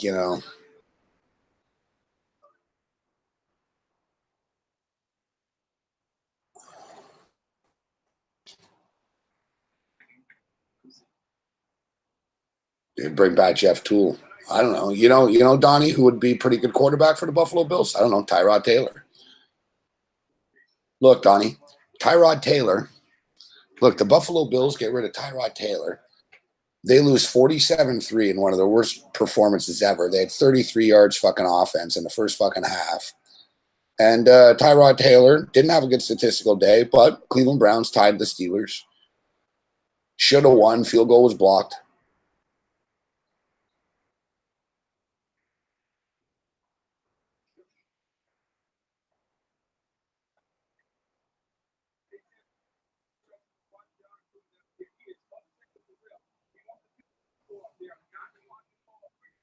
Nah, McCarron just didn't play well, Ken. That was the problem. And yeah, the Bills had maxed out Donnie, but the problem is, you can say, okay, you're building for the future, but I'm not sure I have confidence in the regime. It's sort of like, quick hockey take here. I know we have a lot of hockey fans. Yeah, he has a game plan for the future, but I don't know if McDermott is the right guy for the future at this point. Like, he seems he can talk about this and that, but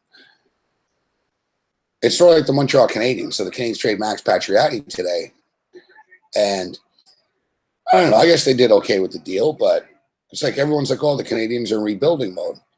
I totally understand that. They're in rebuilding mode, but do you trust Mark Bergevin to rebuild this properly?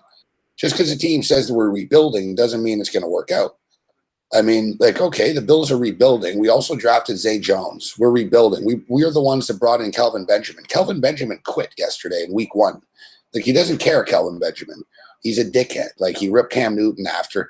If Kelvin Benjamin said, I bottled it up playing in Carolina and ripped Cam Newton, who was the MVP, and they went to the Super Bowl together, what is he bottling up now? That's the thing with Benjamin. You know that if he talks shit about Newton, what the fuck is he saying to his buddies about Nate Peterman? Fuck. Right? Like, yesterday, he quit. He just stopped playing. It's pretty embarrassing. It's pretty crazy. He's in a contract year, too. You figure a guy in a contract year wouldn't be that stupid, but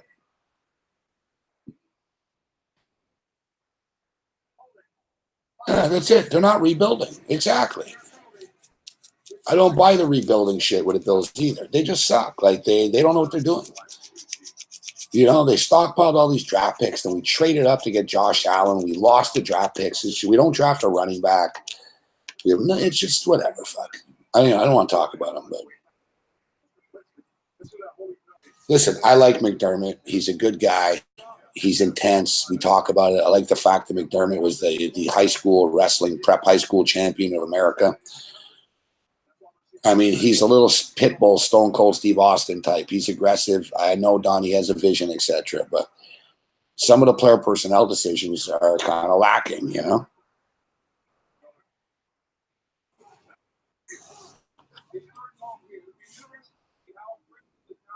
I'll tell you what, though. I mean, everyone's gonna jump on the Chargers in this game, and the Bills probably cover. We live in an opposite world. Jared Cook's having a fucking game and a half here tonight.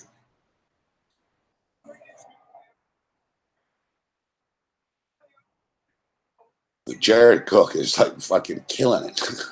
Look at him, he's running people over and shit.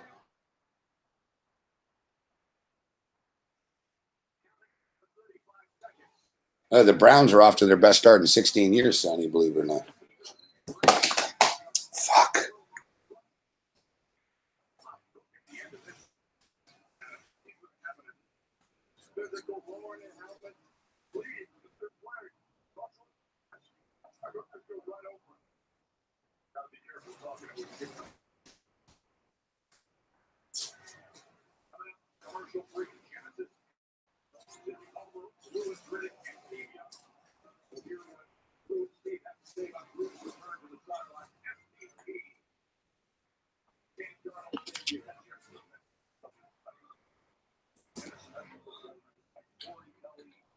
Yeah, a couple of things about yesterday. The Browns. So the Browns tied, but yeah, that was the Browns' best start since 2002 or 2004. Somehow, yesterday was the first ever 48-40 game. Think about that. The NFL had never played a game in the history of the NFL where the final score was 48-40.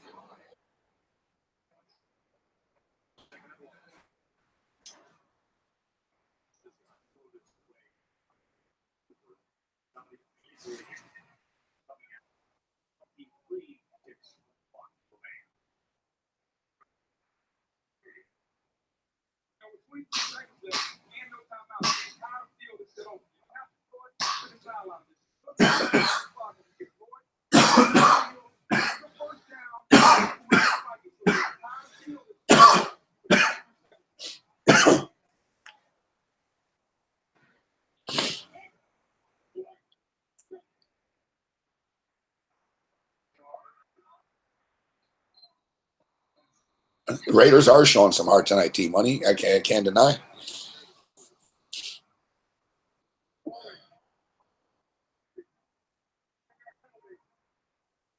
All right, so let's take a look at the numbers that we have here. Okay, suddenly right now for the record. Oh, look, the Raiders are about to score most likely. So right now the Rams are -3.5. It's -200. If the Raiders score a field goal, it'll probably just move a point or something. The Rams will become -2.5. Sort of this little hook. It sets up nicely, though, for people who want to get in the second half. I do think the Rams are still going to win this game ultimately. The Raiders are playing well. They're playing better than we thought they would. Not really. I'm not surprised, to be honest. Like, I didn't love the Rams laying. I wouldn't lay 6 here. Oh. Damn, man. I was fucking lucky that wasn't a pick six.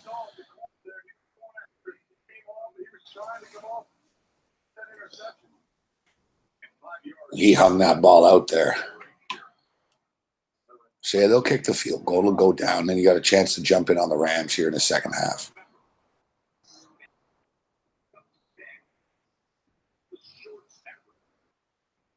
53-yard field goal attempt.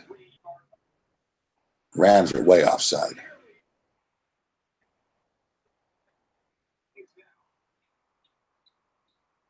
The guy in the Rams like fucking 5 yards offside, unless your name's Aqib Talib and you're on the Denver Broncos against Cam Newton. They call that.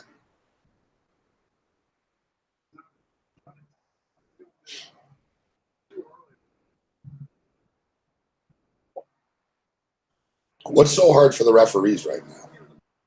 I'm in a North Bergen, fucking New Jersey hotel room watching a fucking piece of shit TV, and I can tell you it's offside. What are you guys discussing?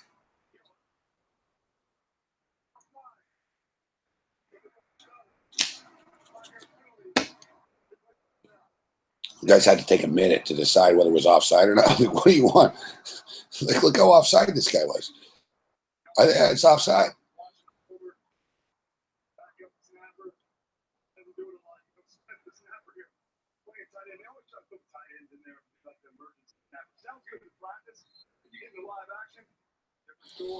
I tell you what, Donnie, I don't know if you want to take over a stream and set one up for a midnight here because I got to shut her down. I got my new schedule. I wake up at 6 a.m. Fuck. And there's the long field goal prop. Cashes. Yeah, we wish Donnie and Big Man the best of luck with rightwager.com. Yeah, I'm not saying with me too, Donnie. I'm getting lazy. I'm getting soft too. I'm going to bed myself.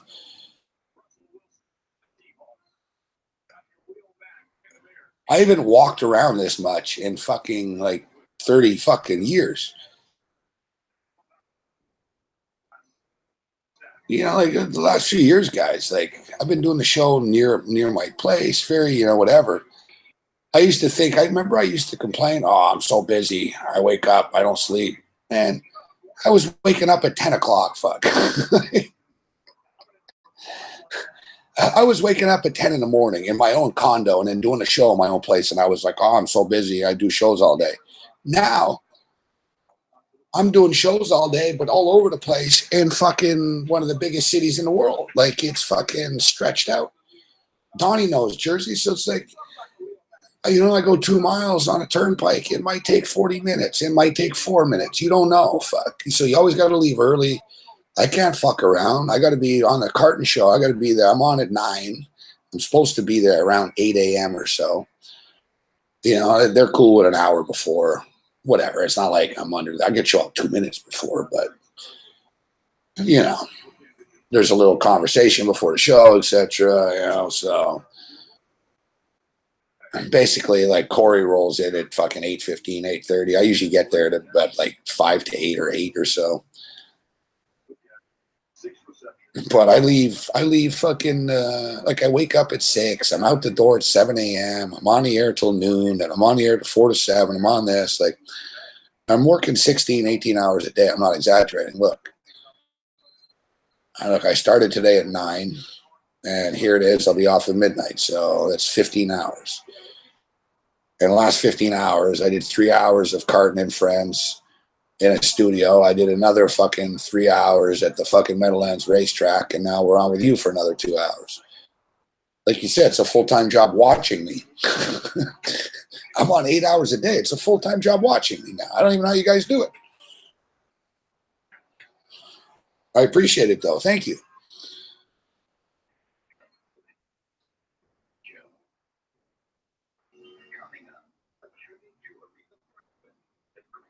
T-Money, no. The Lions game did not shock me. I had the New York Jets as one of my top 5 best bets of the NFL week.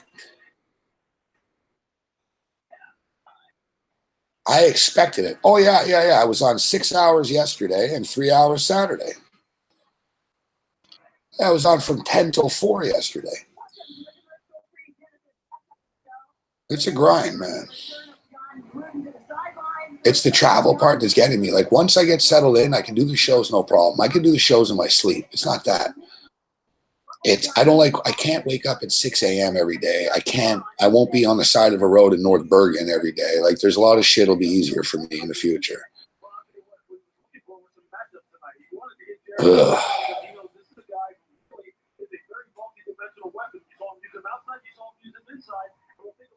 Better busy than dead. I'm not complaining. I like what I do. I love what I do.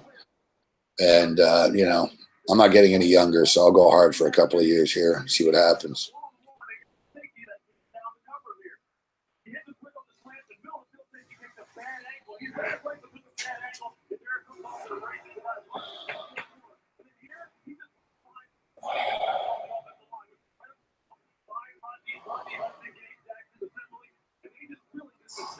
Thanks, Shy Picks. Yeah, nothing like traveling in New York City at 6 a.m, Sean. I don't know how these fuckers do it, man.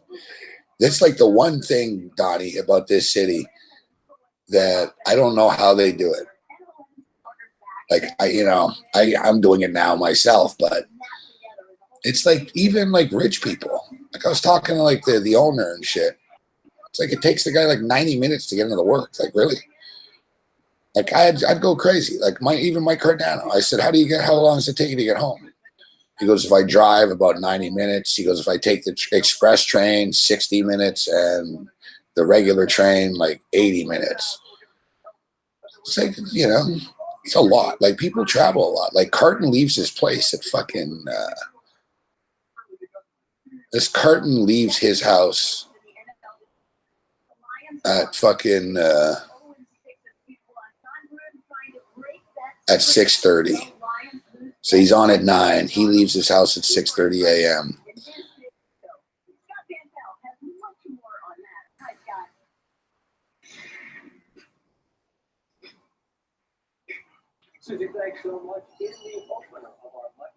Yeah, I mean, it's too much traveling. That's what I'm saying. Like, it's like, oh, okay, you're in New York City. I get it. It takes a while to get around, but fuck, man, it's just too much,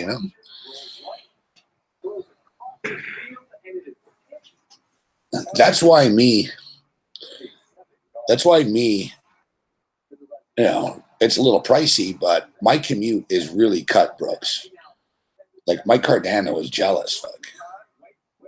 Like, Cardano was with me the other day at the place, and he looked at me and he goes, Gabe, he goes, for someone not from here, he even told me, he goes, for someone not from here, he goes, I don't really think that you could have done any better than like, even he was like, dude, he goes, I'm going to be sleeping at your house instead of going back to the office. You're so close. Like he was freaked out. He was like, this is your place? He goes, really? This right here? I was like, yeah. And he goes, Jesus, he goes, you only have to walk like 2 minutes to the ferry. And he goes, you get off the ferry and you just walk. He goes, he was blown away. He goes, how long does it take you to get to the studio from here? I'm like, I don't know. I guess I could get there in 18 minutes. Fuck. If I really rushed. like, put it this way. I'm in New York. These fucking guys, my bosses and all these guys. Dane Martinez lives on 58th. He told me it took him an hour to get to the studio the other day. The train broke. Me, I get on the ferry. It's 6 minutes. And the ferry shows up on time. And the ride is 6 minutes across the water. So it's 6 minutes across the water. And there's a free shuttle bus with the ferry ticket that goes right up 34th Street. But that only leaves like every 10, 15 minutes. And I'm impatient. So like a good example is on Saturday, the shuttle bus wasn't leaving for free. So whatever, I walked. Fuck. I was like, fuck this. Fuck. I used to take a taxi in a panic. Oh, I better get there fast. Then I realized the taxi ride was $4. I was like, I'm taking a taxi up a hill essentially. So now I just blaze one, walk up the hill. Like the other day, I took the ferry and I walked, and it took me like 20 minutes. Like I have no stress. Like I'll have the easiest commute out of anyone. I got no stress. So once I got that down, I won't be as puffy. I won't be as tired. I'll have more, But as it is now, guys, like I'm in North Bergen, Jersey, man. Like I got to call a fucking ride, this private Uber chick. She takes me to the ferry. Then I got to take the ferry. It's like a process. Fuck.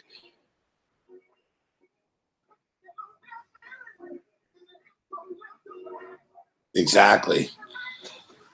That's where I am. Weehawken.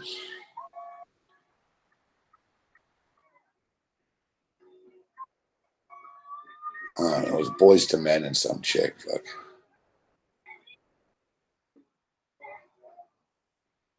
I don't know. I saw this chick singing earlier with Boys to Men. Who is this chick? She's so generic.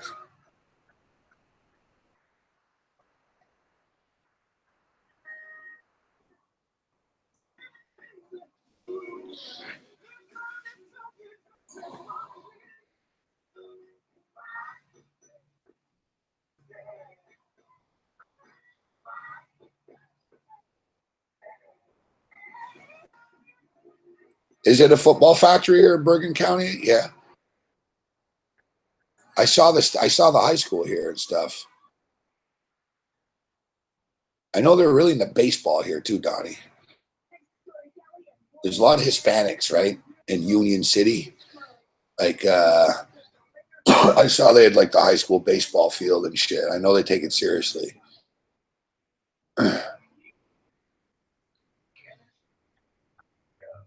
Is Don Bosco here? I didn't know that.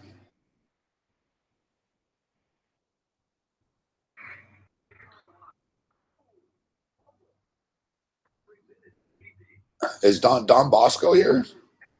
I didn't know I didn't know where Don Bosco. I knew it was in Jersey, but I didn't think it was here. Where's Don Bosco? Is it in Bergen, really?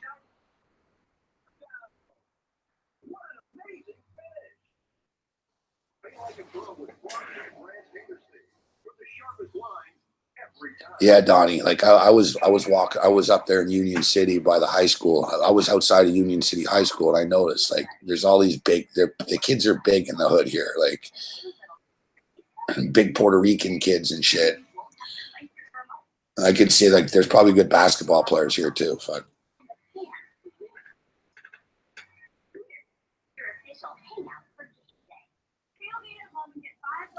Any $25 order with code football5 at HootersToGo.com. Yeah, it's funny because the New York area is not known for like being a college football hotbed, more college basketball, right? But it's true. You look at all these kids, man. They're all badasses. They like Saquon Barkley's. Saquon Barkley's from fucking the Bronx.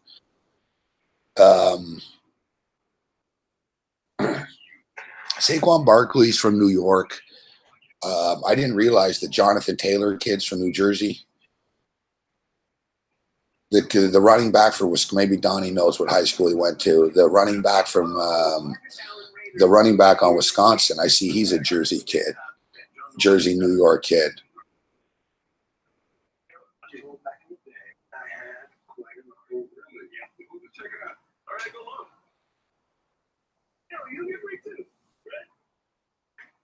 Well, Union City is kind of an Hispanic city, Nolly. So that's what I was saying. Like the big baseball, like I said, like at Meadowlands at the FanDuel book, they're fucking into baseball, man. Like there's fucking every night there's like a massive crowd. They're all betting on baseball.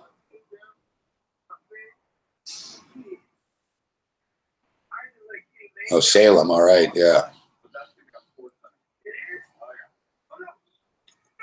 Yeah, he's a badass too. So that's what I'm saying. There's a lot of good talent, fuck, from down there. You're right. Are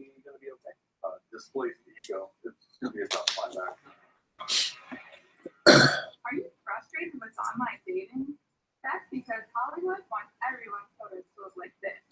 But in reality, most of us have a few extra curves. Wouldn't it be great if you could get real results and you accepted just Yeah, like I'm telling you, Nolly, like I've never been next to Los Angeles, where it's very Hispanic as well. I've never seen like a rabid baseball. Like I get the Yankees, but it's not just the Yankees, guys. Like every night at the sports book, whatever baseball it is, like they love it. Fuck, people love baseball here. Like baseball's big in like some markets, but it's not rabid. You know, like the LA Dodgers is pretty big. California, but what's up, Zach?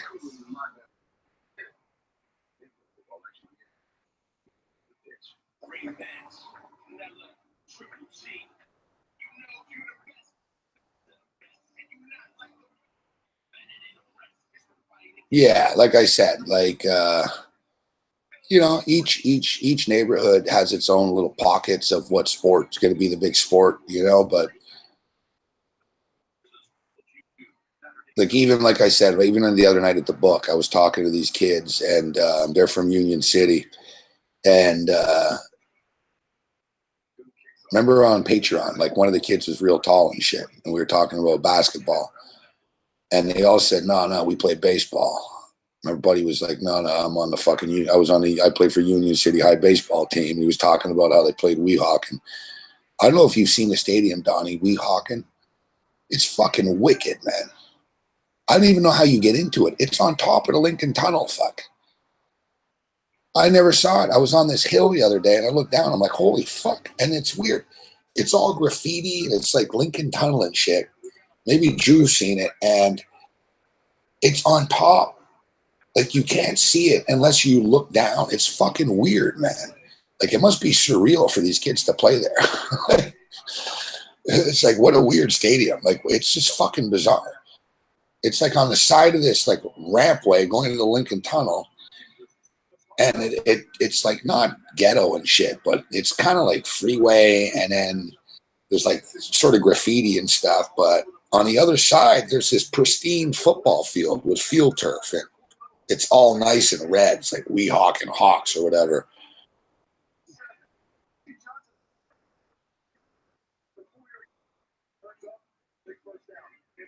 Like I don't even know how you see it. Yeah, Donnie, you know the stadium. It's unbelievable. Like I asked the chick in the car, I said, I don't even know how you get into that thing. Here, let me see that. Let me look it up online here. Weehawken Stadium.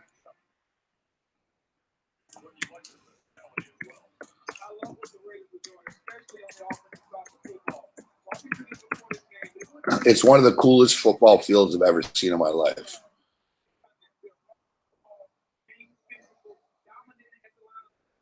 I'm gonna go out to a game. I'm looking here right now, man. They're in Prep Magazine and shit. They're saying they got some good players.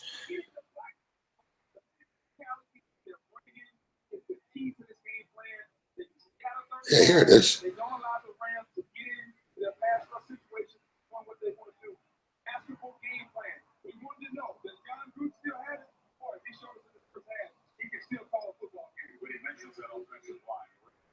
Yeah, it's weird though. Like the pictures don't do it justice. Like from the outside, like you just sort of see the field.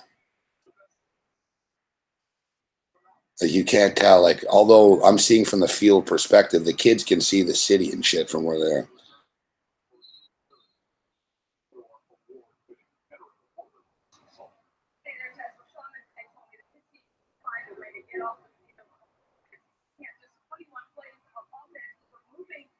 I should go check out a Weehawken game, fuck. Or the Weehawken Indians.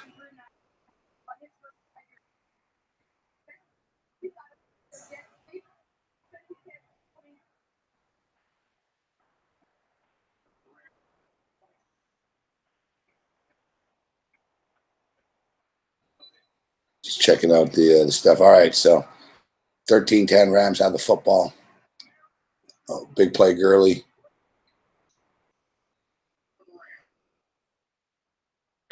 I told you guys like 30 million times, though, I'm on the Rams on the money line if you want to jump in. Right now it's minus 185. The total is 48.5. So how do people do in the Beat the Prick contest? Don't forget to try to beat the prick.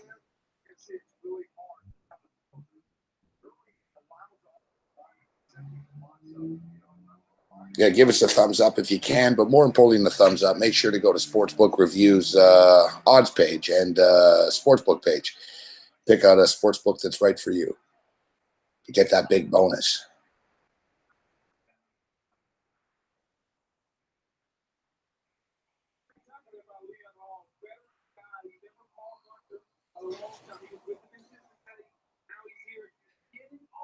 Yeah, like I said, Ty Rich, it's one of these things where if you see it, it's more impressive in person. Like it catches you off guard. It's just imagine you're on like this fucking, you're coming down like a turnpike ramp, and you just look. It's like, holy fuck, there's a football field there. Like, and it's like in all the turnpikes and the tunnel. It's like fucking bizarre. Oh, finally, Cooks catches one. They don't flag him. Fuck, Cooks is open every fucking play.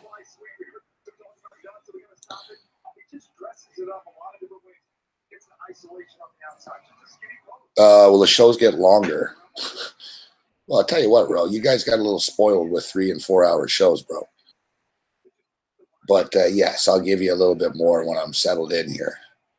I can't go. Look, it's late. I'm in a hotel room. What do you want me to do? Plus, I got to wake up at 6 in the morning. I got to leave at 6. I got to, so.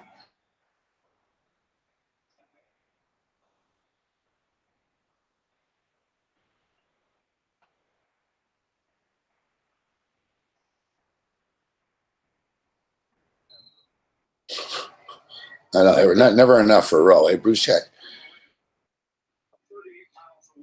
We'll be on with you tomorrow night, though, guys, and we'll break down all the football games. Like I said, so that Ravens Bengals game is pretty tough, man. You know what my gut instinct tells me? My gut instinct tells me that the fucking Bengals will play well and find a way to fucking fuck it up late. You know, I'll probably end up betting on the Bengals. I thought they looked pretty good. But the Ravens are probably to play. I don't know. I don't love that game. I'm not putting it in the super contest. So as it is now, you got that. We're going to get out of here in a minute. Cincinnati Bengals are -1, total 44. Carolina Panthers get 5 at Atlanta, over under 44.5. I think Atlanta probably win that game outright, but Carolina covers. It'll be a close game. Cleveland Browns +8 at the Saints, over under 50. Saints will be pissed off after last week, but I don't trust them laying 8. There's no line for the Texans in the Titans game because of all the Titan injuries. The Washington Redskins are 5.5-point favorites against the Indianapolis Colts in Washington. Total 45.5. Pittsburgh Steelers -5 against the Chiefs.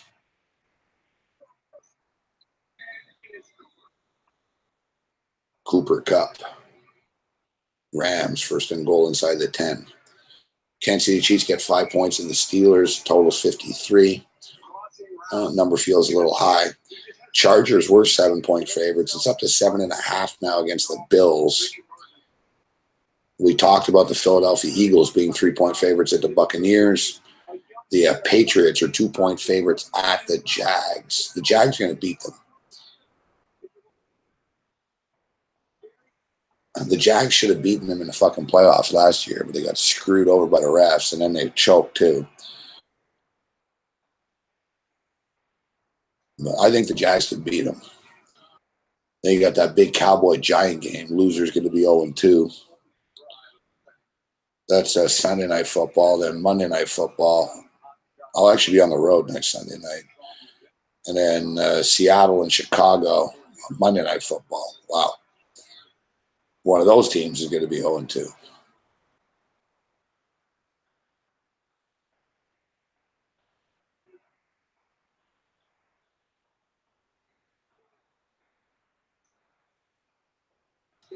Yeah, let's be careful, Sean. I'm with you. I sort of lean with the Bengals, but it just sort of feels like heartbreak is coming, doesn't it?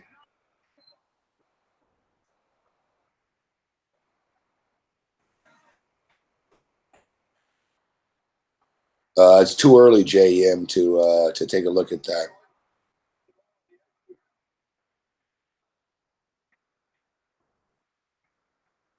Thank you, David Mangler.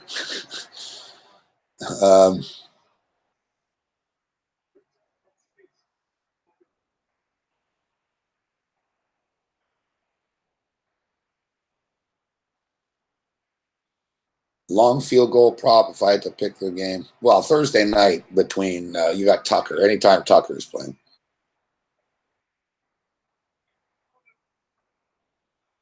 Great. Thanks to Jesse Lapine. Great job for keeping track of the long field goal numbers and how they're doing. Coming into tonight, it was 6 overs and 8 unders, but the the indoors were 3 and 2 to the over. So I would go Bengals. We hit the long field goal prop on this one already. So the long field goal prop, Ravens Bengals, yes, on Thursday. Panthers Falcons, yes, that's in a dome, and the Falcons fucking Buddy always nails one. Brown Saints in a dome, yes.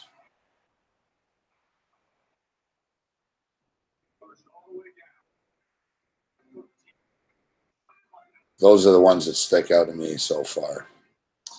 But we'll have a lot of time for that. So like I said, ideally I'd hang out with you to the end of this football game, but this football game started pretty late, and you know my situation. You guys know I give you everything I possibly can. When we're settled in, we've often gone 4 hours and stuff, but we're not settled in. It's unsettled. I'm under a lot of stress, and it's going to continue like this for another few weeks. We'll be set up here. Maybe Thursday night we'll do the show from the Sportsbook, from the FanDuel book. But we're set up here. Friday it's kind of up in the air where we'll be.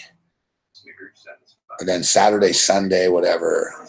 Sunday night I'll be back in Toronto, but I'll be rehearsing with the band all week and then recording a record in 2 weeks or next week. And my voice is shot. I got to write a bunch of lyrics. Like, I got to find fucking more hours in the day somehow to do this shit.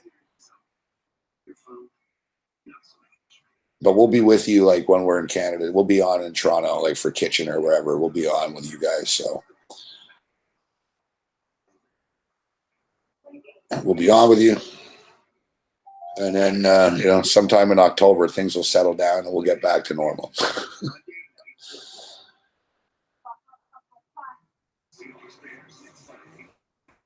But I want to sincerely, I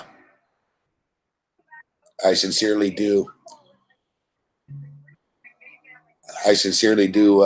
appreciate all you guys watching all the content. Make sure to support SBR, as I stated. You can give us a thumbs up, but the best way to support SBR is pretty simply bet with their sports books.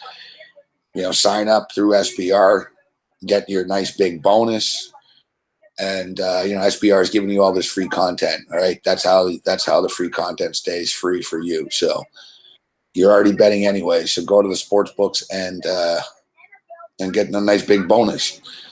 Make sure to watch all the SBR content. We'll be back with you tomorrow night at 10 o'clock. We'll talk more football. We'll jump into the games for real, the numbers and everything else. Other than that, you're on your own later.